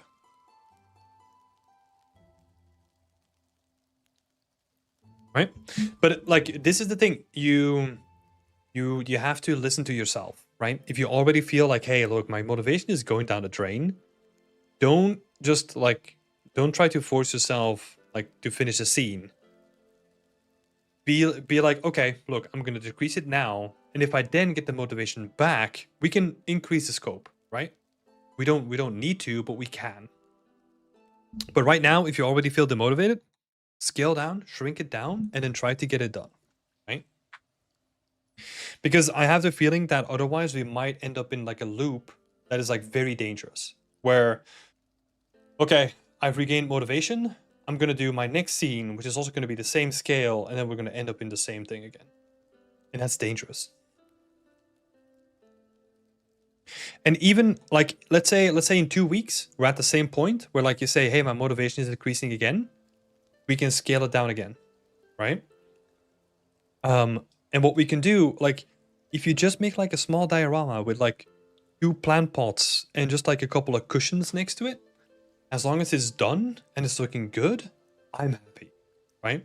And you, in this case, like you should cut yourself some slack, right? Because I think focusing on actually finishing a project is actually really important. The texturing part of this project is really challenging. Try to identify which part of it is really challenging, and try to do less of that. Because I know that there's a lot of technical Unity stuff in the way as well, right? And we can only handle so many challenges at the same time that it's nice to just focus on like a single thing, try to get that done for this project, and then the other challenge you're just gonna take to the next project, right? Cool. I hope that was helpful. Don't lose well, I'm not gonna say don't lose motivation, because that's like normal, right? And that's not something to be ashamed of. I lose motivation during my projects as well. The only thing that changed is that I got better with how to handle things around motivation. So sometimes that means that I'll do something else. Sometimes that means that I'll take a little bit of a break. Sometimes that means that I'll cut down scope. Sometimes that also means that I'll just delete the whole scene and start from scratch again. I'm chaotic like that. Cool. Yeah. Best of luck, Guoam. Yeah, just try to identify those things and try to work around them in your own way, right? Because that side of being an artist is almost as important as just doing the art itself, right? It's like, how do you manage your motivation? How do you manage your energy? And how do you get to the finish line in a certain way, right? So yeah, best of luck, Guoam. And you know where to find me, you know? Like next week, if we're still struggling about something, feel free to bring it up and we can talk about it too. Let's see. Who did we have next? I think Coffee was in the list there as well. It is RouteOne, and then... Wait, did I skip someone? RouteOne, and then Victoria. Okay. RouteOne. Let's look at the cabinet. I'm gonna start with an annoyance.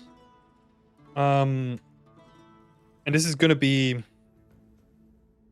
I hate to bring this up, but I kind of need to. Maybe not for this project, right? But your bevel sizes are still too small.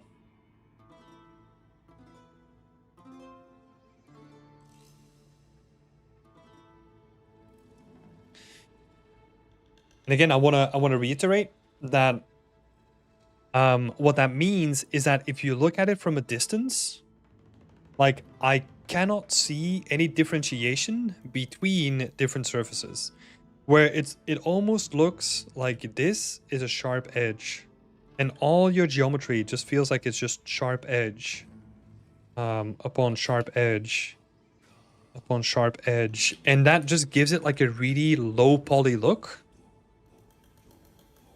Whereas like you've done such a fantastic job on the texturing and like really paying attention to it, and yeah, really trying to get all the detail in there. But it's like we need to increase the bevel so that we actually make it feel like that the normal map can have an effect on the object. Because right now, it feels like the normal map is not adding any sort of like edge information onto our asset.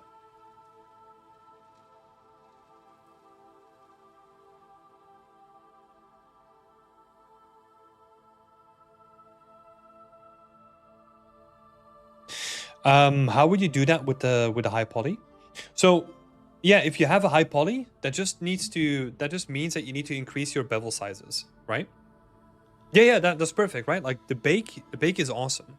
Like that technique that you're using to like bake it down onto a low poly, there's nothing wrong with that. You just need to increase your bevel sizes that you're getting from your high poly to then bake it down onto your low poly.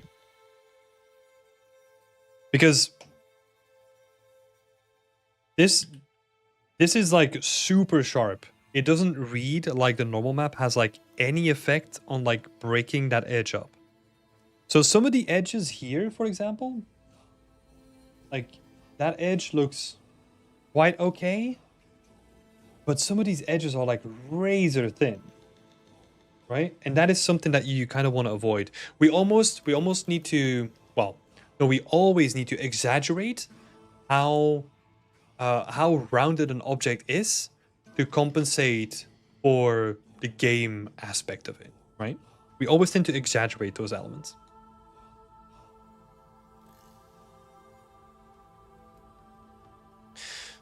Does that make sense? So yeah, basically, I don't know how you created your high poly, right? If you did it through like a bevel modifier in Blender, then you just increase like your bevel size. If you do it through sculpting, then yeah, you're probably gonna have to modify it with turbo smooth. Yeah, but then you're still using like a bevel, right? Like a bevel modifier or a chamfer modifier, I guess, in Max.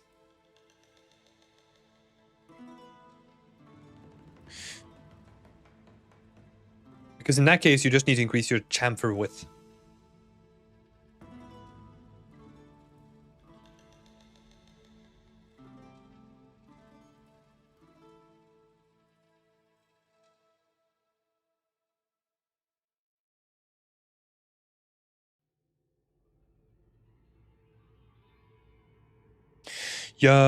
So I've added a turbo smooth and added edges. Oh, so you okay? I mean, that is a old school method, right? Where you add your edges in manually. That also works, but that just means that you have to do more work with like actually like moving the edges manually. And just instead of, let's say, let's do a comparison, right? So let's say this is your edge where like this is your object, right? Where instead of having your edges like really close to it, you just want to give them like more space.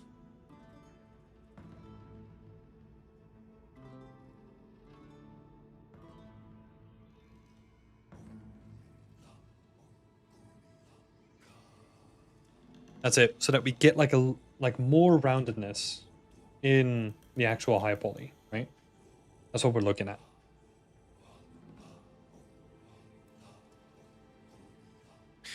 Because what this is for is it's mostly for lighting, right? Because lighting has the chance to like highlight like certain edges. It's just right now everything is super harsh so that it doesn't feel like the lighting even has like a bevel to break it up, right? I mean, it is there, but it is 2 pixels, right? Or maybe like 1 pixel in most cases. We need like a little bit more information to break that up. Do we need to edit the low poly or the high poly, or is it both? So in this case, it would be the high poly. You would only need to edit the low poly if you do drastic changes to your high poly. So technically, you should be all right, unless you introduce like some areas where you introduce like pinching or anything like that. You should be all right. Cool, but that was actually not what we wanted to talk about, right? It was more about the textures, I'm assuming. Let's have a look. Let's have a look, see, where is your entry? There we go.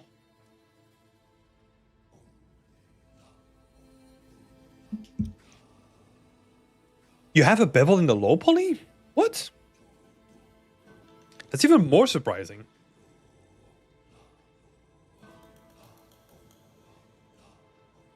Wait, so every edge of this object is beveled. Is that what I'm hearing?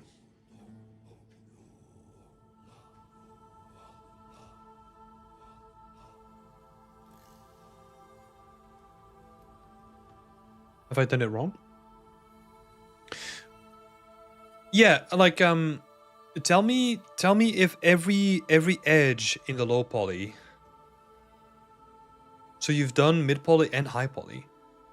Okay, yeah, that is not the way that like low poly and high poly works, right? So, just a quick overview. If you want to do mid poly, usually the mid poly workflow is done so that we can avoid having to bake a unique normal map, right? That is the sole purpose of why mid poly exists. So if you're doing mid poly and then high poly, I'm sure that there's cases where it's done, but like in most cases, like that's kind of like counterproductive. So, in this case, you would remove. God. So the low should be just right angles, basically. Yes. However, what is gonna happen now? I mean, it is worth doing it, but it's gonna be pain. Is you would have to remove the bevels from your low poly, and then re-unwrap it, right? Because that is going to have an effect on your UV unwrap. That is the way to do a proper high to low poly. Where basically the reason why we do a high poly is so that we can encode that like juicy high detail like information onto a low poly mesh, right? Because if you're doing mid poly on something like this, then it just defeats the purpose, right? If you want to add more geometry in certain areas, you can, right? So for example, an area like this, where if we were to zoom in on something like this, you can then add like, I mean, you don't want to add like too many curves in there. But where something like this area, you can have an impact on the silhouette of the object by adding just like a little bit more detail into it. Right, so that would mean that it comes out, it goes in, then it goes out and it goes in. Something like that, right? I think I got confused with adding more geo. Yeah, you don't need to do that when you're doing high to low poly baking. So, yeah, avoid that completely. I would say, how about that? 20 pixels? We'll see. I would say, so, yeah, we want to remove the bevels from the low poly. So the reason why I'm so baffled from it is not necessarily because you were doing mid poly.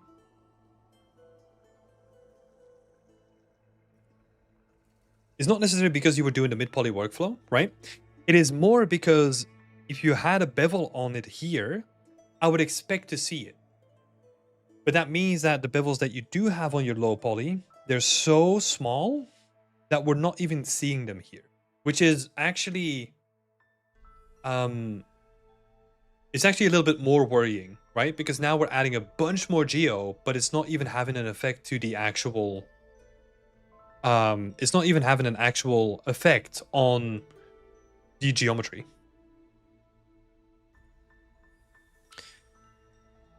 I didn't have a bevel on the low poly originally, but I think someone said more geo, so I started beveling most stuff. Yeah, I mean, I get the confusion, right? Like sometimes with this kind of stuff, I would also get confused myself. But if you're doing high to low poly stuff, you want to add more geo where it matters, and usually that is on the silhouette, right? So yeah, that's where I would focus. So for example, if we look at areas like this feels a little bit low poly, right? So if you want to smooth out like areas like this, where it's like nice and smooth, that's fine. But adding more geometry on a baked object is not going to help. Sorry, let me explain that better. So add more geometry here for the silhouette.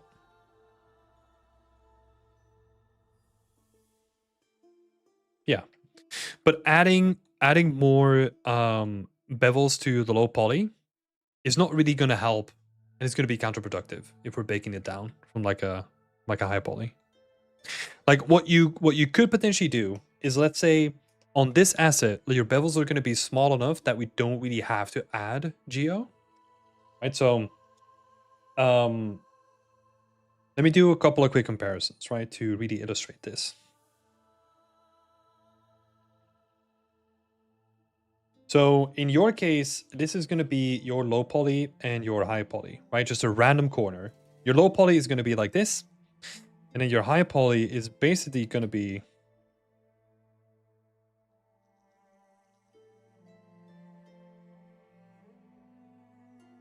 something like this, right? It's just like a nice smooth corner. Cool.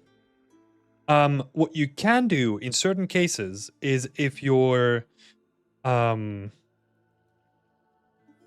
low poly cannot support the bevel size that you have in your high poly, let's say we want to do something like this.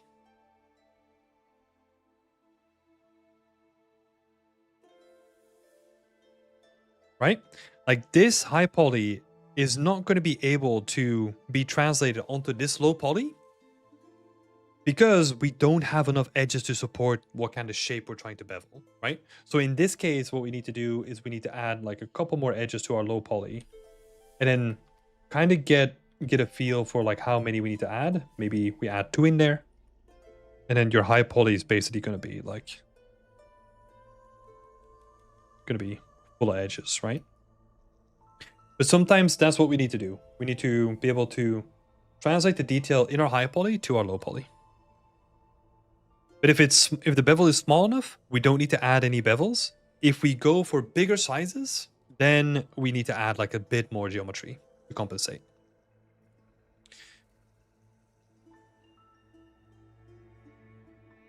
I hope that does make sense. Hello, Slade. Good to see you here. Welcome, welcome. How are you doing? Cool. Let's actually have a look at what you were questioning, right? Because you had 2 questions here. Let's blast through them really quickly. So my first question was, will adding assets and price tags ruin the scene? Like break away from the sideboard and the main piece? I don't think so. It depends on how many you add and like how you add them, right? If the main piece is still going to be the focal point of the scene, we're fine. That's going to be totally fine. And there's a couple of ways, again, that we can like put the focus on it, right? If you just want to make this like the focal point of the scene, you can throw like a bunch of stuff next to it. But if it's really dark around the corners, then no one's going to be paying attention to it, right? So imagine a spotlight above your item in this store. That's going to compensate for having so much stuff in the end of it.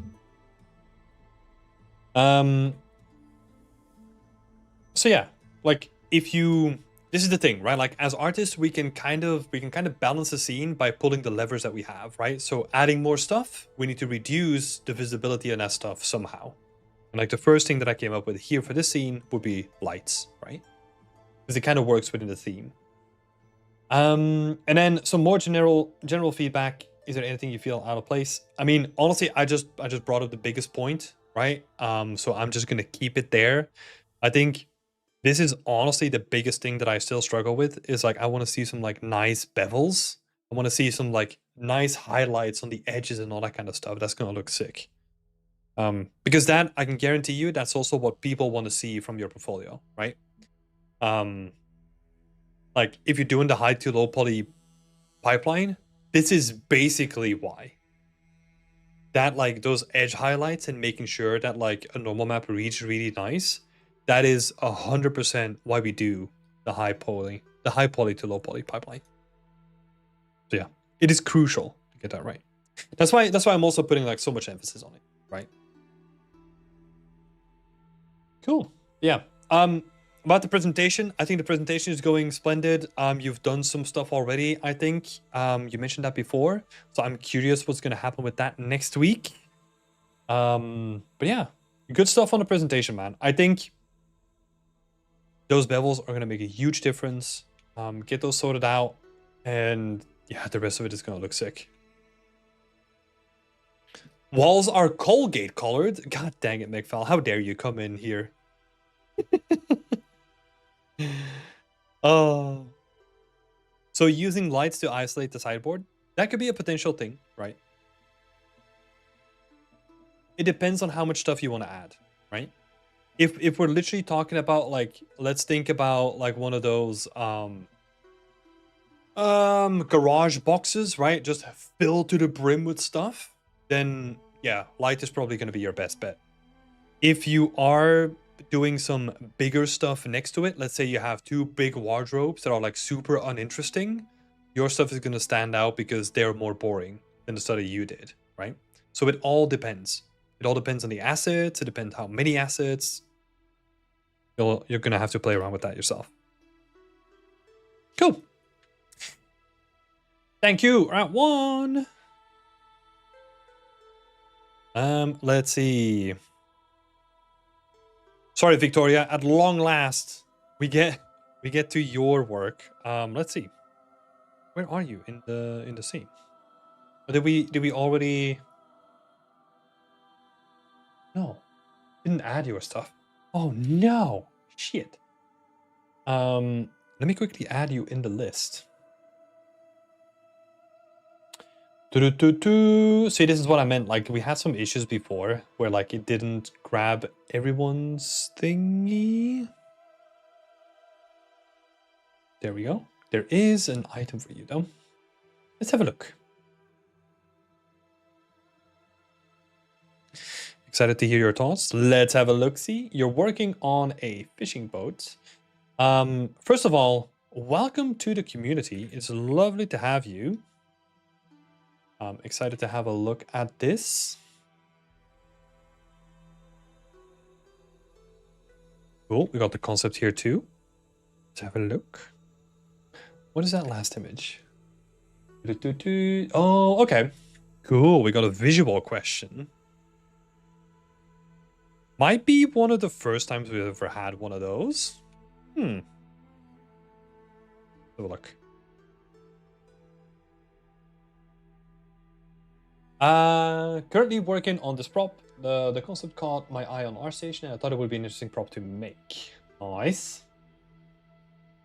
I'm planning to have some small environments for this presentation as well. I have a few questions. The model is currently at the mid-level stage, and I would appreciate some feedback before moving to the high poly. Do you feel it's at a good point to move on to the next step, or is there anything that I would have to change? Let's have a look.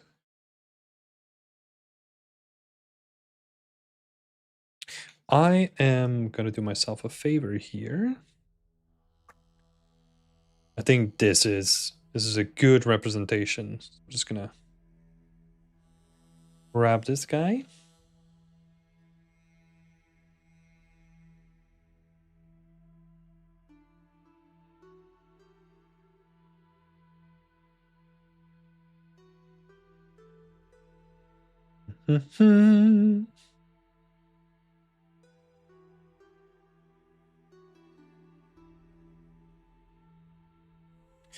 Yeah, this is going to be one of those projects where the amount of like sculpted detail that you're going to add on top of it is going to really make a difference, right? I think Metal Gear is actually going in the same direction that I was going, right? Where it kind of feels, it still feels, and I think that's because that's the stage that you're in, right? It still feels like it's really clean. I would expect to see like a lot of like really lovely sculpted detail in here, especially on the wood. So if we dunk,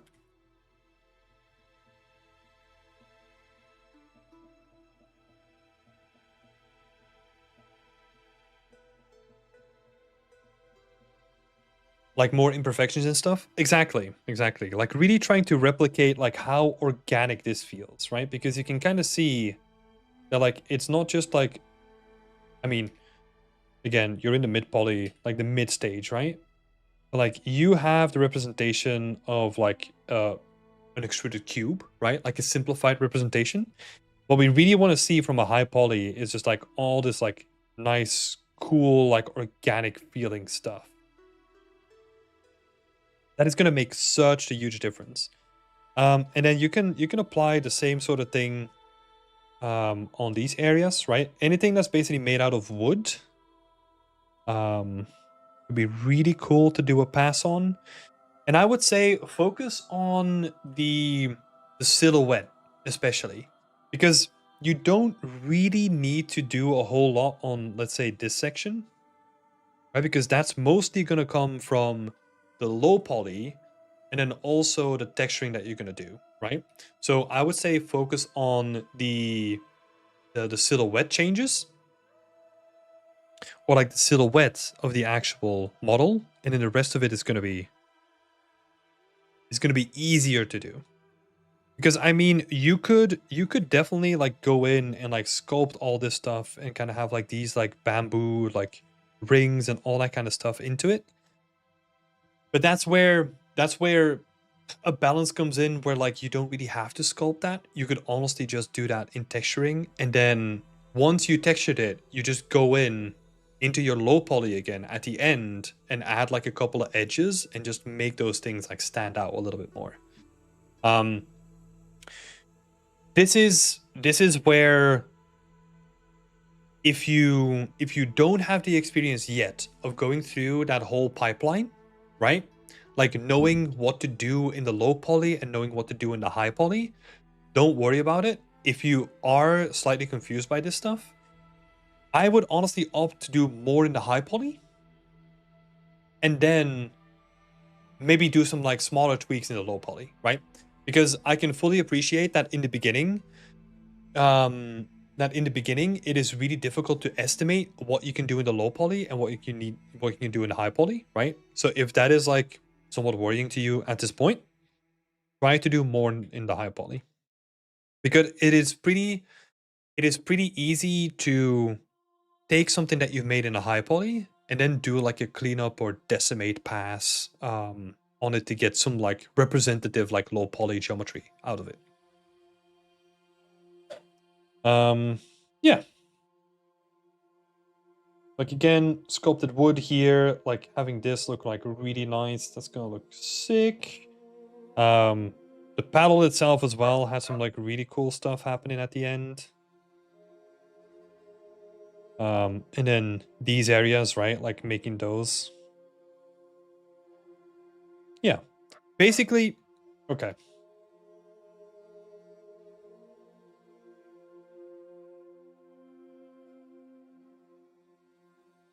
Let's just add like sculpt focus, and we're gonna just highlight some areas, right?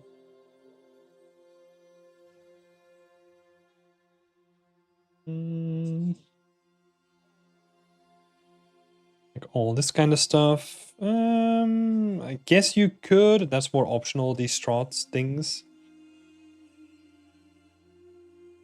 And then basically like the wood under here. And then those areas. That's sort of where I would focus, right?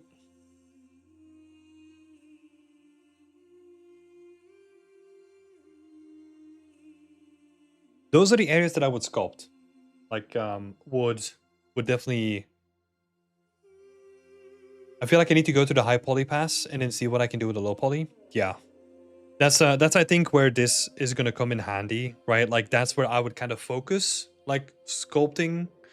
And then if you get confused by any of the other areas, you can still do it if you wanted to. But I mean, you already got like a pretty good.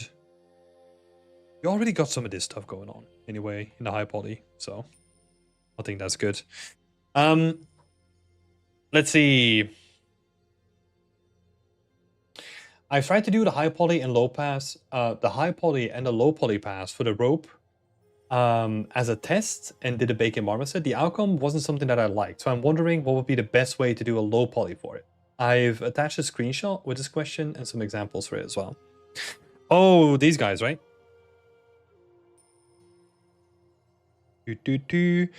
Yeah, it is with this stuff. You do want to have some like, you want to have some additional geometry, right? You want to have that stuff kind of stand out. A really easy thing for this. Let's see. This is a perfect example of your low poly looks too low. So what we're gonna simply do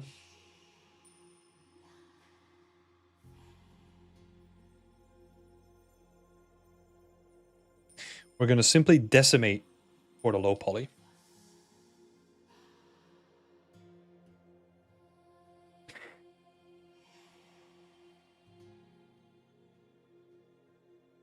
Right, because decimation, I don't know if you ever used that before, but it's basically an algorithm that's gonna drastically shrink down like the amount of polys that is gonna be used for an object. Like the geometry that is gonna spit out is generally gonna look horrendous. If you are concerned about that, which technically you shouldn't be, because we only need to be concerned about a clean looking geometry when it comes to things that are going to be animated, or maybe this is going to be relevant to your case if you want to do like a showcase where you can do retopologize and showcase that you know what clean topology looks like, right? So if you're doing this as a single asset exercise, it's going to be painful, but it might be worth doing a decimation pass first so that it's easier to handle, right? Because they are like lower in density, so it's easier to like open them up in Blender and like go around with them, all that kind of stuff.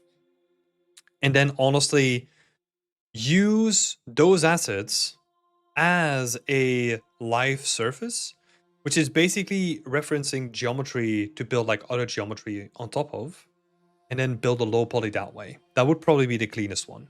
So we're gonna do, I'll give you two examples, or like two ways. We'll have the unclean version, which is just like we don't care about topology.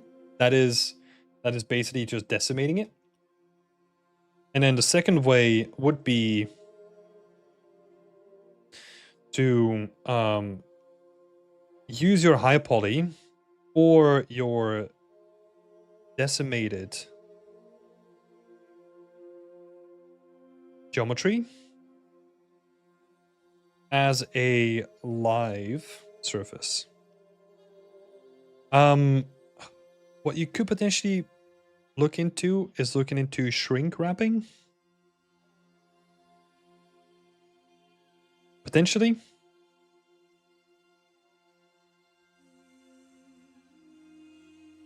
That could also be like a technique to look into. What a live surface does is basically it lets you like reference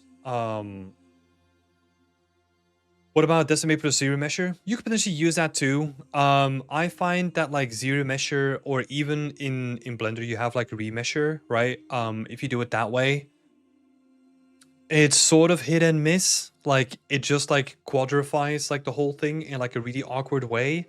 I feel like if you want to showcase that you know what you're doing topology wise, it is still worth doing it this way, where you just build the topology yourself and then shrink wrap it or like snap it to like a live surface that way. Is live surface like Maya Quadra? It is basically, I mean, you can sort of compare it. But you're not doing like quad drawing yourself. You're basically just like snapping to another surface.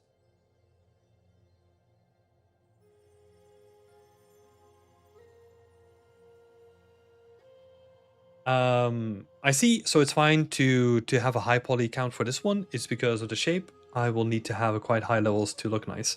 Yeah, I would say try to go as low as you can, right?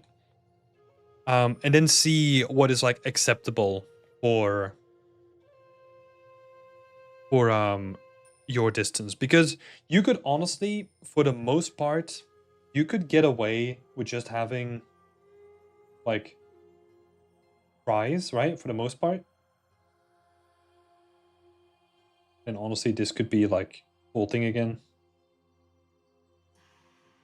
So your geometry might end up looking something like this, right? Where it's just like a bunch of spikiness at the end of it. This depends. This depends on how close you're going to get with the camera, right? So whenever you're doing any tests that have to do with the density that you want with your geometry, try to have it as close to representable to your final camera angle as possible. So get the camera at a certain distance and then see if it still looks good. If it doesn't, you might need to go a little bit higher. If it already does, you know we're in a good spot.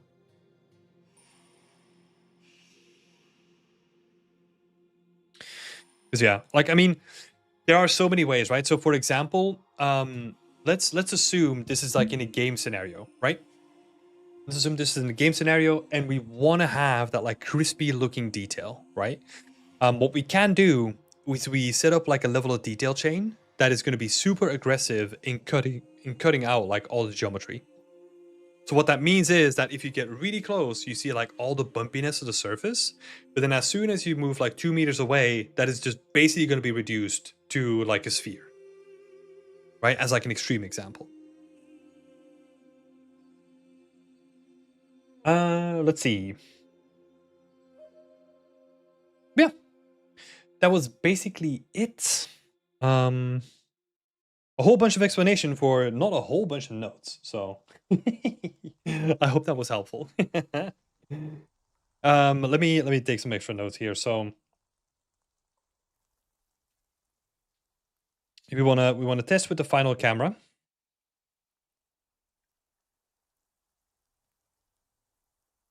And then yeah, we had like a bunch of like additional things here, right? Like um trying different methods basically.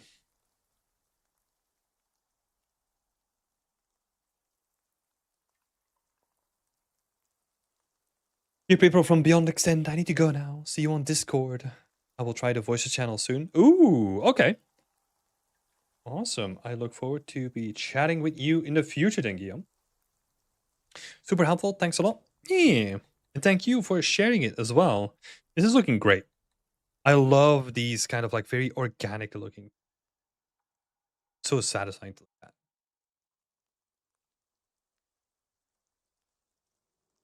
Nice. Thank you so much, Victoria. Let's see.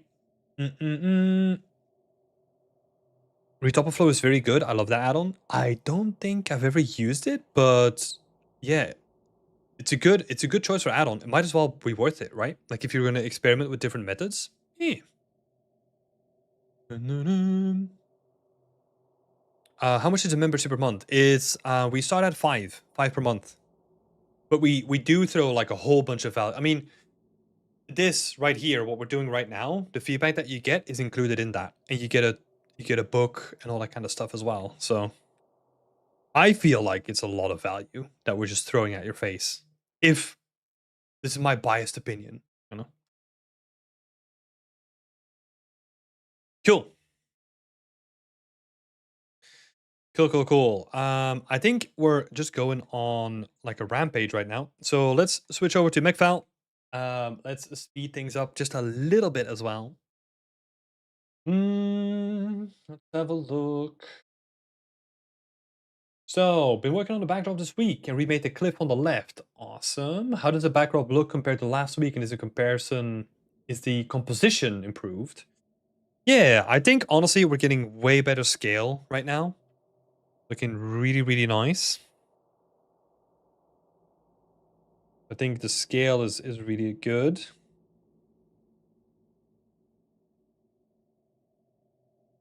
I think it's also just like the proportions of it, right? The proportions feel way better.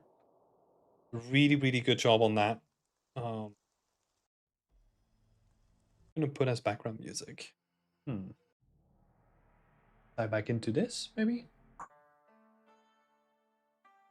I mean, it's kind of fitting, you know? Get some Asian-inspired tunes in the background.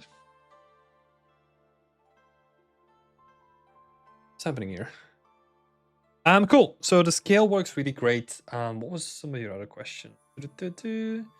Composition. Yeah, I think the composition also works great. I think the fog does like a great job of separating it. It is pretty intense though. Like the fog feels very, very white and like very intense. It's almost like it's not more. We went from like atmospheric fog to really like these examples here, right? Where it's almost like clouds just coming down from the mountain or something like that. So it feels really intense.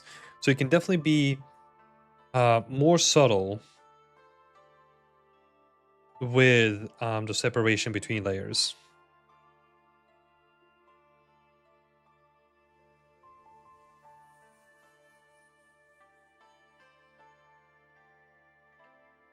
Phil, I wanted your opinion on the fog currently. I want to implement some clouds and fog similar to the attached image. Do you think it's worth spending time to do this? And is it good enough, or is it good enough currently? So the reason why I would recommend looking into fog cards is because you have the benefit of actually throwing them around in your scene where you need them. I like relying on like the study you have going on now, right? Where it's like it's procedural, it's like you press some sliders and it's good for a generic kind of view. However, fog cards allow you to curate specific areas, right? So for example, there's no fog in the foreground. I would have like a fog card just like separating like the bottom here. Maybe also like the bottom here. And usually they're like really simple to make. You can just place them wherever you want. And you can, it's almost like you're painting with fog, right? They add so much benefits. In my opinion.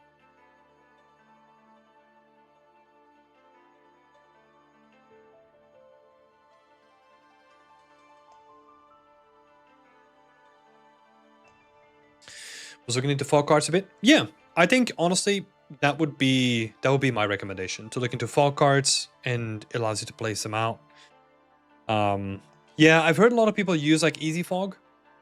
I've not tried it myself, but some people seem to really like it. RouteOne was actually clever with the UVs, and I can remove the bevels on the low poly, and the UVs don't fuck up. That's awesome. That's going to save you a lot of time, man. That is also going to save you a lot of time. That's awesome. Let's see. Yeah, 2 quick questions for this week then. I don't really have too much to add. It's just being careful with how intense the layering is, and also the clouds. Like they're very contrasty, right? Like super intense. Be careful with them too. Something like Ultra Dynamic Sky. That is probably like the one add-on that I did use because it just looks really nice, and it added like a ton of stuff. Again, it's been a while since I used it, but that would be like a recommendation if you don't feel like the clouds are doing a good job for you just yet. Because yeah, the scene is gonna benefit from not being distracted by like the clouds, right? Ultra Dynamic Sky mentioned. Let's go. Clouds will change eventually. Yeah, that's good. It's just something to be aware of, like just the subtlety of things. Cool. That's about it, Mechfal. Don't really have too much more to add. I think great job. The way that the silhouette stands out with the building now feels really good. One last thing that I'll add is once you have your fog cards, right, you could potentially look back into adding more stuff here when it comes to mountains, but then separating it with a fog card. That can help you build up the scene a little bit more, but then also still benefit from having that separation. That would be something to try. I think I'm going to do the fog and the clouds before I move on to the buildings. Yeah. Yeah, whatever you fancy, right? Keep it swift on your feet. Right, let's jump on to coffee. Coffee is making this awesome scene. I can only remember the last scene that we talked about, like ages ago now, right? Like so much time ago. And this is looking great, man. This is looking awesome. Let me see, what can I help with?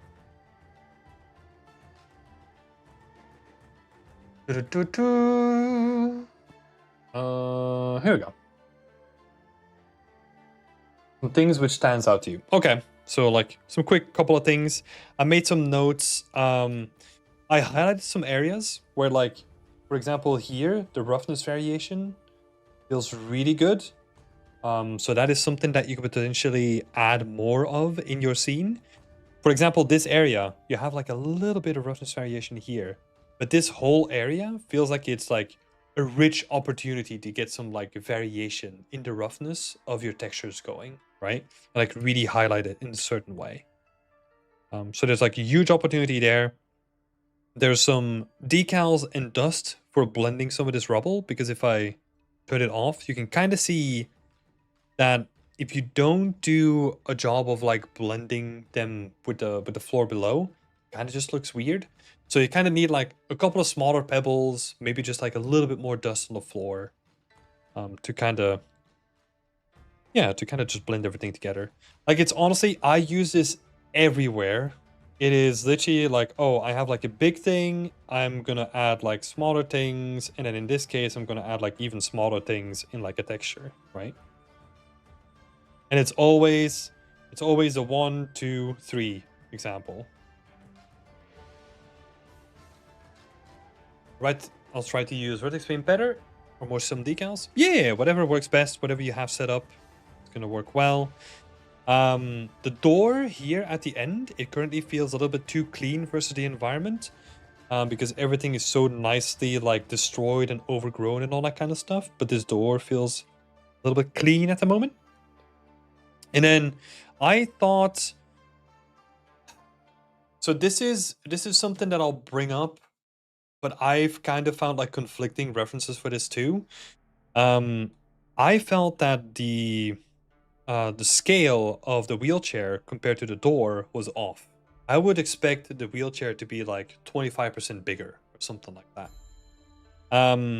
But it does kind of depend on what time and like how big the doors were and all that kind of stuff. But something still, it still feels too small for me. Like the wheelchair specifically. It's a raw door. Yeah, okay. That's good. And then we have like all this beautiful ivy at the end. I have like 2 final notes here, which is like, it would be nice to see like some more natural growth or maybe some like asymmetry in the whole thing.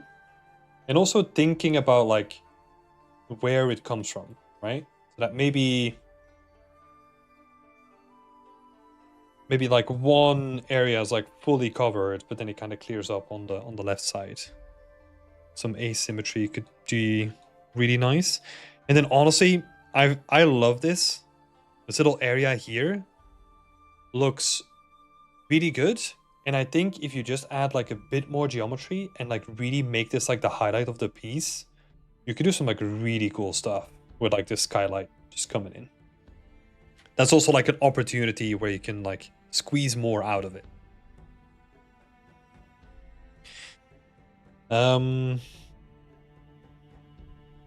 Direction and the wall visible a bit. Yeah.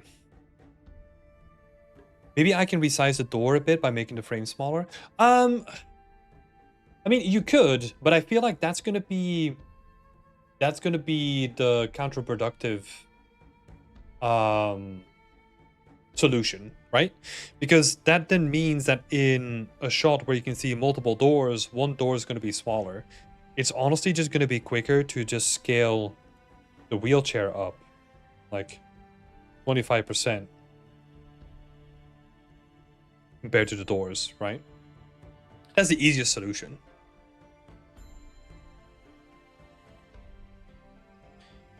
Yeah, man, great stuff. Love this environment. Really well done. I think, yeah, what I would focus on next is, well, apart from all the stuff that I said, is just finishing touches. Right? It's just making sure that you have like some nice decals in certain areas that like capture a highlight here and there. It's just like, yeah, those nice bits of polish at the end of a project. It's a sexy project. Hell yeah, Slate it is.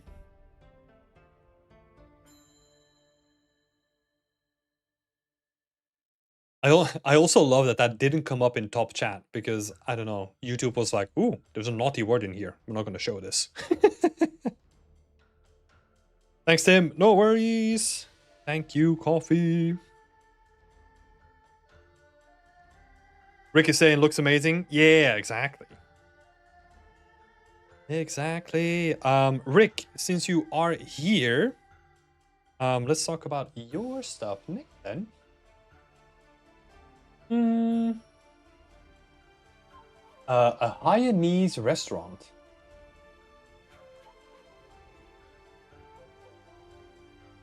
What is Hainanese?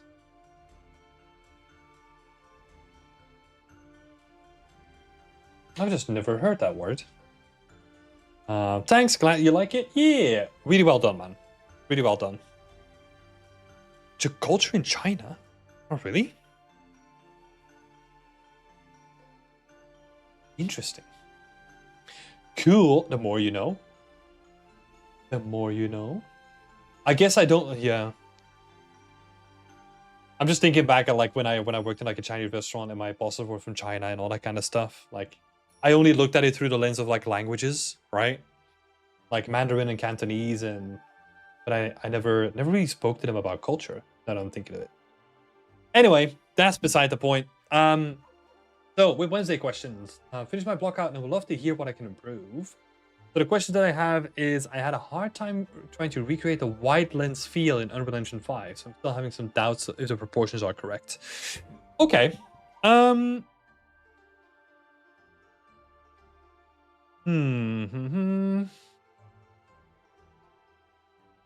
What I do feel immediately is that your room feels like it's wider than what the concept art is, right? So it almost feels like we need to squish the proportions and kind of make it feel like a little bit more claustrophobic, because that's also going to help in terms of how, well, claustrophobic and like how small the whole thing feels, right? So if we, for example, this is just one example, right? This is like a wall that I was looking at. It feels like your wall here feels like way bigger. It almost needs to be like squished in by like 25%. And then the same thing with like, I guess this area in the back, right? Where, I guess we're not counting this.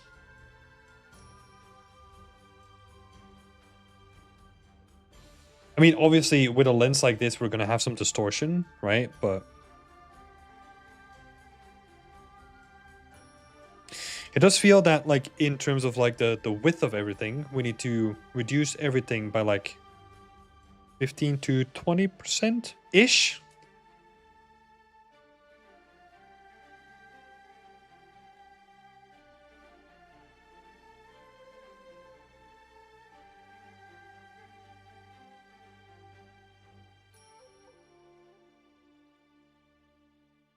Yes, I agree. Awesome.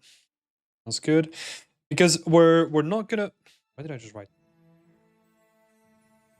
Because we're not gonna be able to, even with like the lens distortion, I think we're never gonna get those proportions looking right?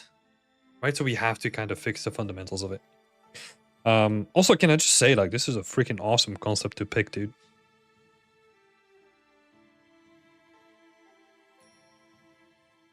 What did you, wait, pick? Did you make it yourself? Was it art from JDR? Sorry, I've not read anything about this, so let me see. From JDR, let me just quickly have a look.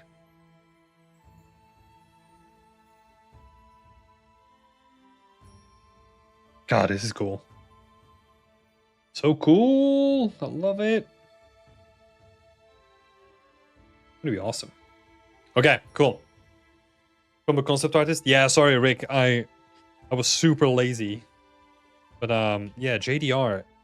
Really cool stuff. That's awesome. Okay. So let's see. Especially the length of the walls and the height of the ceiling, which are modular in size to a grid. Yeah, I think the grid just by itself needs to be like squished, right? Or like the models that you've made for the grid just need squished a little bit. The second question is, do you think I can add things to the block out to make the composition more interesting? I'm thinking about pushing the white lens of the fisheye a little bit more. Things to the concept, to the block out, make the composition more interesting. I don't necessarily think so. What is gonna help a scene like this a lot though is the same guy who made the sci-fi concept from Roku? Oh, interesting. Oh, interesting. That's such a there's a little bit of a style difference there, right? This feels more Love, Death and Robots-y, with like the chaotic scribbles and all that kind of stuff. But yeah, do I think that you can add something more to the block out? I think honestly, you don't need to add more now. If you're gonna fix the proportions up, everything is gonna be more packed together and the scene is gonna feel fuller than it does now. Right? So that's gonna be the knockoff effect of that. What I was gonna say though is like a scene like this, and that's why I love scenes like this, is gonna depend a lot on just like random greeble and stuff on the walls, right? And that stuff is really easy to make because you only need like a trim sheet for like a couple of cables and you can just go crazy with like splines and have like cables in the entire scene and all that kind of stuff. But I think that's where a lot of the detail and the interest is going to come from in the scene, right? It is literally stuff like this, right? Where we have like all these like little cables and little greebles, and I would really go ham with those. And like honestly, just like invent like areas where it's like, oh, we have like this fan. This fan is going to be connected to like this area here. There's going to be like a cable gutter running here, and then it's going to be connecting down. That stuff is going to look so cool. For example, this stuff, it's going to make such a big impact, right? And then it goes down to like a random button that's here or something like that. That's honestly where I would spend my time, is just making like a kit. Should I make the cables modular in some way? Oh yeah. So I'll explain that. So I would make a kit that consists out of pre-existing pieces. So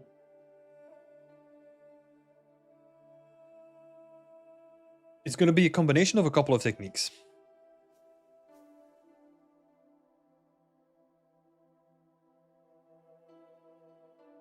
Let me break it down for you. So if we're going to make like a greeble kit, right? We're going to have cables. So cables are super easy. They're literally just a trim sheet.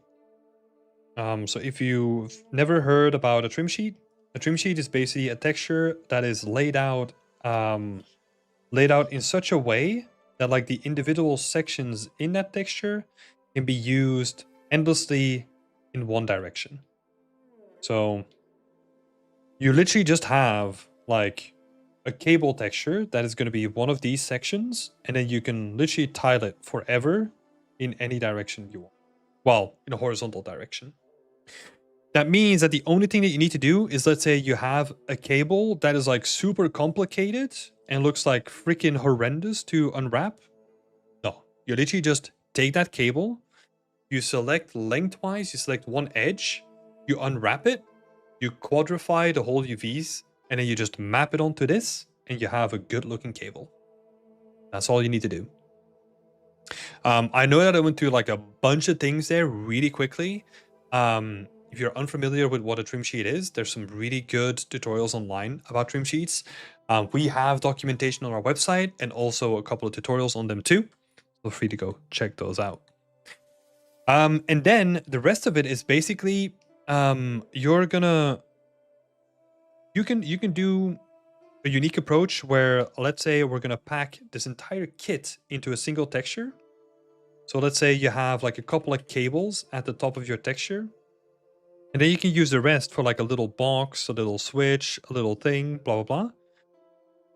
And this is basically what we call like an atlas texture. So everything from this kit is going to be made out of those two sections combined. I hope that makes sense.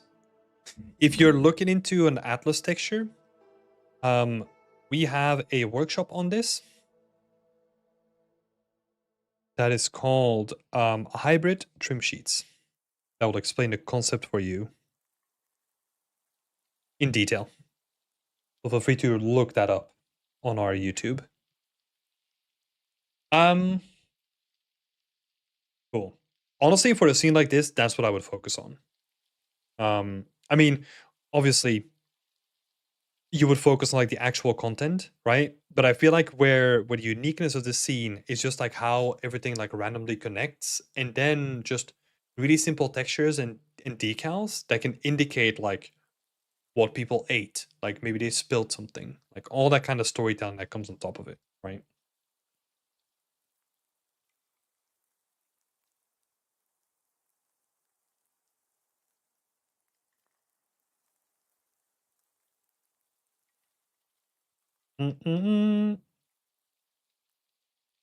Decals and textures.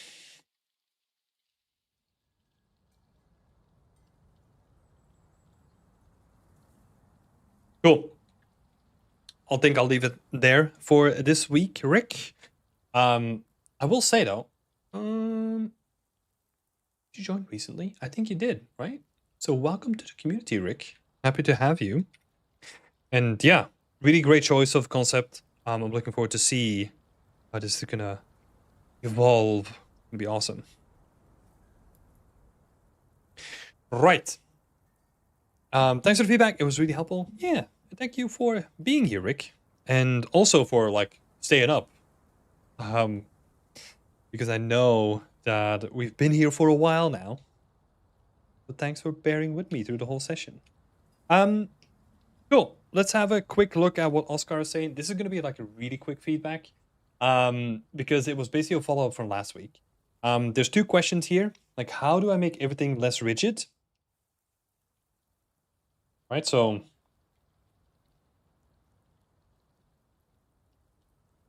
how do I make everything less rigid? A really simple way is just by varying the model, right? You will have to do it in two ways. Let's be specific. The geometry, right? And I think we highlighted this like last week, I think. Did we not? No, I don't think we did. Never mind. And it's literally just like taking the silhouette of the building and kind of just like adding a curve in there, right? This is like way more than you should do it, but instead of making everything super straight, we kind of want to break up a surface and kind of add like a curve in it. Don't do it like I did, right? Like keep it really subtle. But if you apply this to every surface, that basically means that none of these surfaces are ever going to be straight. Like this sign is going to be slightly off kilter. Maybe it's like broken up on one side, and that's what gives it like its unique flavor, right?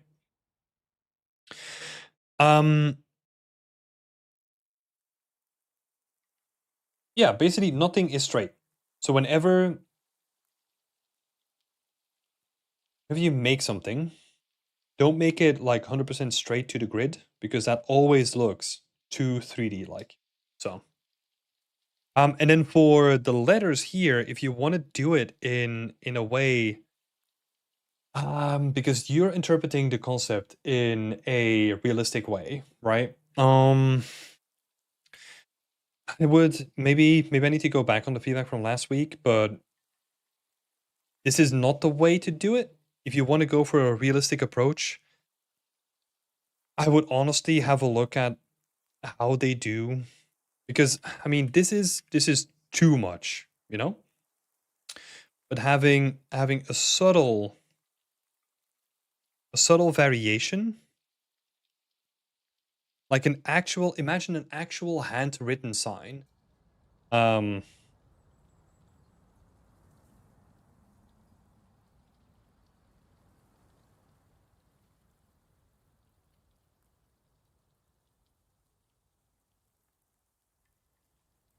That's going to help you a lot here.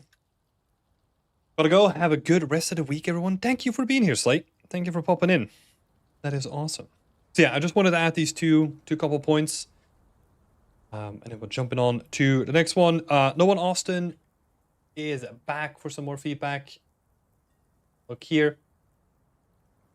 I would love some critique for the final touches. Are there any assets that could help push the space? Are the ceiling lights working better? I think, yeah, the ceiling lights work like way better now. Yeah, the correlation between like the griminess, the grudginess, feels really good. When it comes to the actual assets that you could potentially add, I will say it honestly depends on if you still want to add assets. Because I mean, that is something that we can keep going on endlessly, right? It's like I feel if you want to add new assets, think about what the scene is missing. In my opinion, we've got big shapes, we've got medium shapes, but we don't have small shapes. So focus on smaller assets. And think about what you can add there, right? You can add like a little wrench here, little wrench on the floor, maybe like a little canister. Maybe there's like a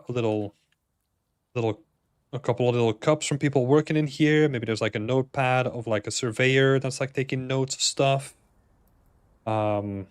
Smaller cables, spools. I mean, the list is literally endless, right? Like you can literally come up with like random stuff until your heart's content. But if you focus on one thing, I would focus on smaller assets, because that is what the scene could use at this point. And that's gonna help.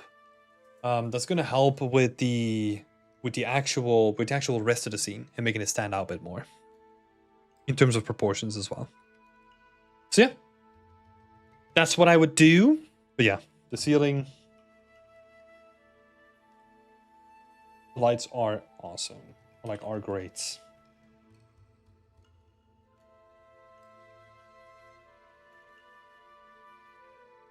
So yeah, a couple of bits of feedback here. Thank you, Austin. And then last but not least for today, let me see, because I feel like we missed a one. Yeah, I think, why is Darius not in this? Dang it.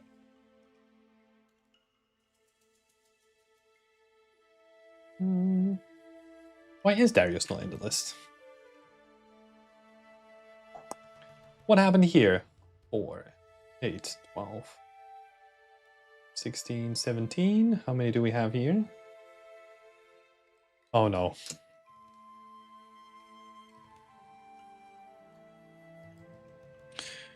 Sorry, Darius. Let's see. Let's quickly sneak you in here, because I saw you in the chat earlier.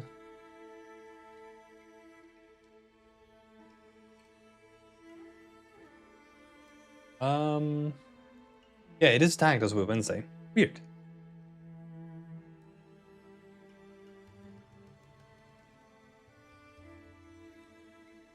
Let's go to Roku first. Let's see what they have to say, and then we'll jump onto yours. My question for today. Oh my god, hello. My stuff can do super quick anyway. No, we'll have a look. Oh, if you're here, like, feel free to type in chat what I can help with specifically. Right? That would be really helpful if you got any questions. That'd be awesome, dude. So for Roku, my question for today is honestly just compare to the concept and tell me what I can improve. I've been looking at this for four weeks, 6 hours a day, and I can't see stuff anymore. If you see something that's obviously not matching, do tell me. I'm not 100% satisfied with how the large curtain interacts with the light, but it's hard to achieve the exact same result. Yeah, I was helping someone else with like getting some of those curtains to work, and I think they are really tricky. I also don't really have the answer for the curtains there. I would honestly, for that kind of stuff, I would want to play with this stuff myself. But I still think they do look decent, you know. The only thing that would be potentially nicer to elaborate on is just that little like shine that you get on them, right? But I think it's, I know what you mean. Like it would be nice to improve it, but I can't point my finger onto like how to technically actually improve it, you know?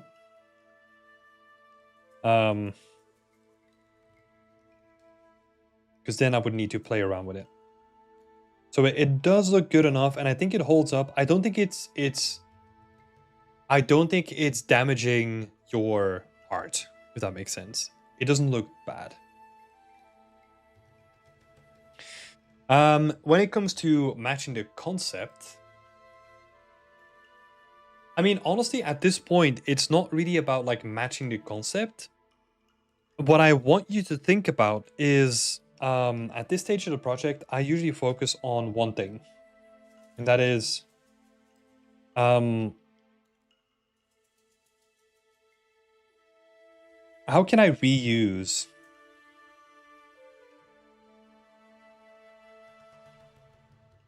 elements in my scene to add additional detail to the scene?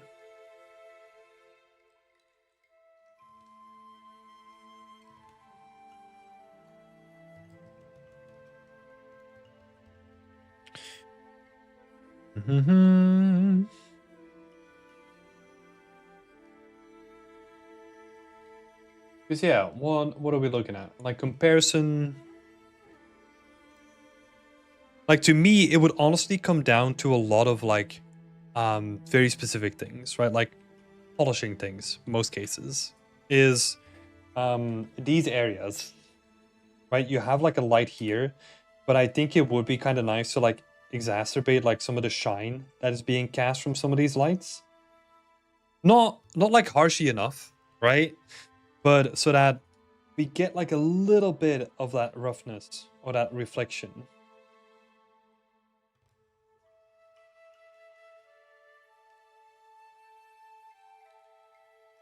On the floor. So that might be an interesting one to look into.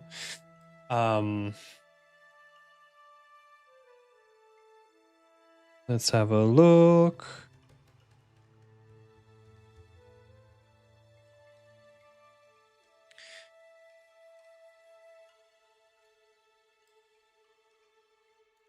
These guys look too similar. It is literally just going through it with like a fine-tooth comb at this point, right? This guy in the back, what is happening there? He's floating. I have to go. Thank you for the stream, Tim. Thank you for being here, Victoria. Like, honestly, thank you for being here, sharing your work. And thank you for, yeah, being a part of the community. Let's see, Michelle is asking, how can I show you my portfolio so I can give me some feedback? I don't really do portfolio reviews anymore, unfortunately. Still thinking about it in the back of my head. I just don't have time, unfortunately. However, if you want me to look at your work, feel free to join our community by going to our website with the link in the description down below and becoming a member. That's I do this thing every week, so you can have like weekly feedback if you want to. Let's see. But that's about it, honestly.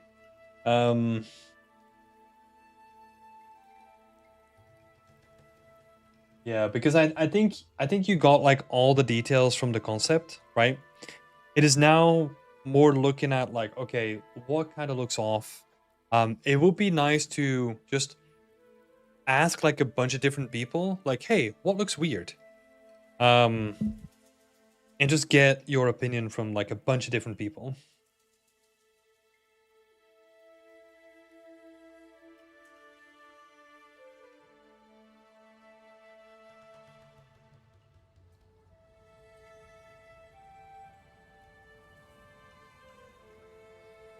Because to me, yeah, it literally comes down to just like those details. Little details, but for example,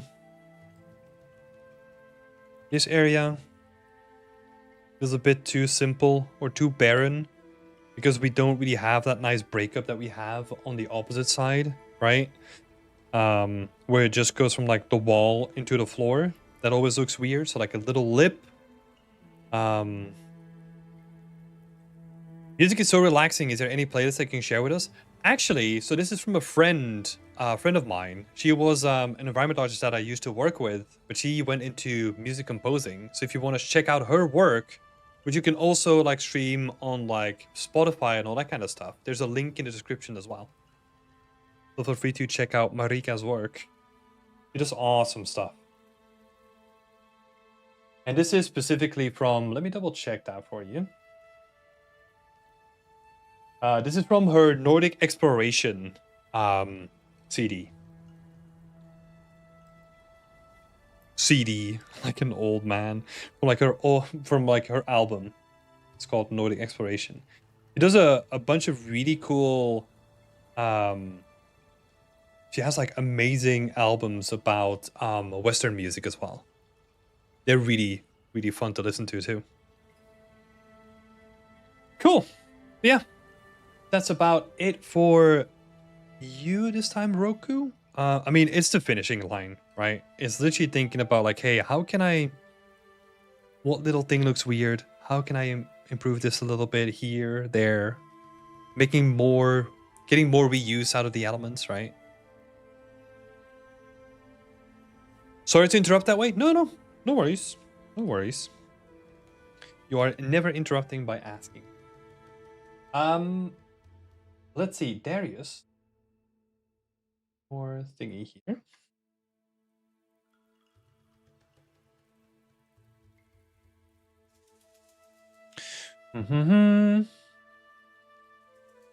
Wait, so what are we doing here, Darius? What can I help with? I mean, you're looking at a blank screen, so that's also not helpful. Let's get this image in here. Oh my god. So tiny.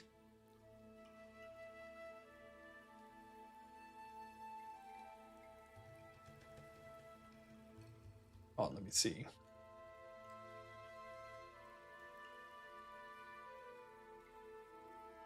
Why am I having issues finding this one? Oh, that's the same size.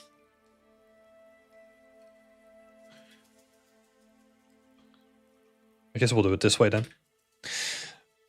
Yeah, it looks really small. Sorry, I had to stretch it. Let's see. Mainly just curious on what I should eventually set dress this with. Eventually set dress? I mean, it feels like you don't really need to have a lot more stuff, right?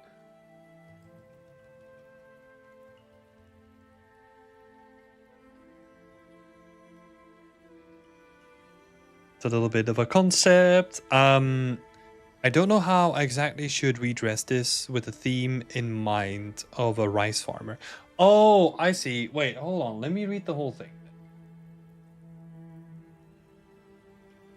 I'm back at it again with another environment, starting here with a photo bash. Wait, maybe this one is bigger? It's not bigger. Oh, wait. God.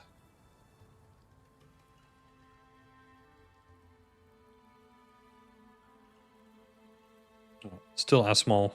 Well, too bad. Okay, so this is your photo bash, right? That's what we'll be looking at. I'm going to be focusing on much higher quality of textures and world building, so I'm curious if there's any good resources. But it's mostly just about set dressing, right? With the theme in mind of a rice farmer. I mean, honestly, you don't need to do too much in terms of set dressing, right? I feel like you got the layering of like the rice fields already down like pretty quick. I feel like if you wanna sell the idea that it's not just one rice farmer, you could play with like this mountain in the back here, and that you have like a little hut with like a couple more like patties at the back, right? They kind of go into this one, so that we're no longer looking at just like the one image, but like he has like a neighbor, right?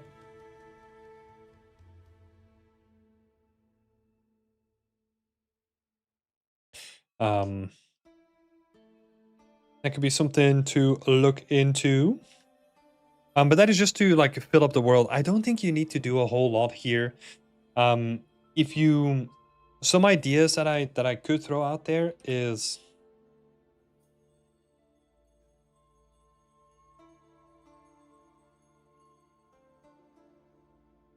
just thinking about the way that they transport or like do their daily activities, right? So what I'm thinking about is tools. What I'm also thinking about is like a little wheelbarrow or something like that, right? I'm thinking about tools, transport. Maybe they have like a little patio where they sit every morning and they just look over the rice fields before they get into work or something like that, right? Where it's almost like you do like a mini diorama here where it's just like two chairs with like a little table, and then it's just him sitting there with his wife in the morning, just like watching the rice fields as he's going down to work or something like that, right?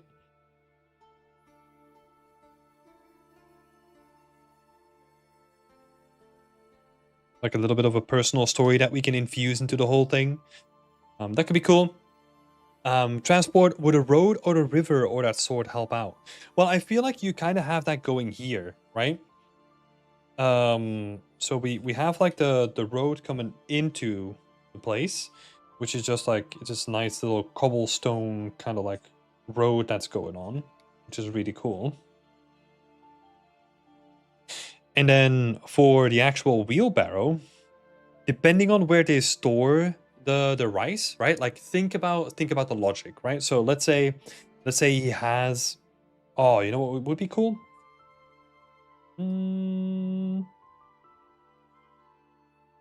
So he has these like storage spaces, right? Where he's just storing like all the rice or something like that to dry maybe here. So you could almost have, this is going to be like storage. And then you could have like the wheelbarrow, like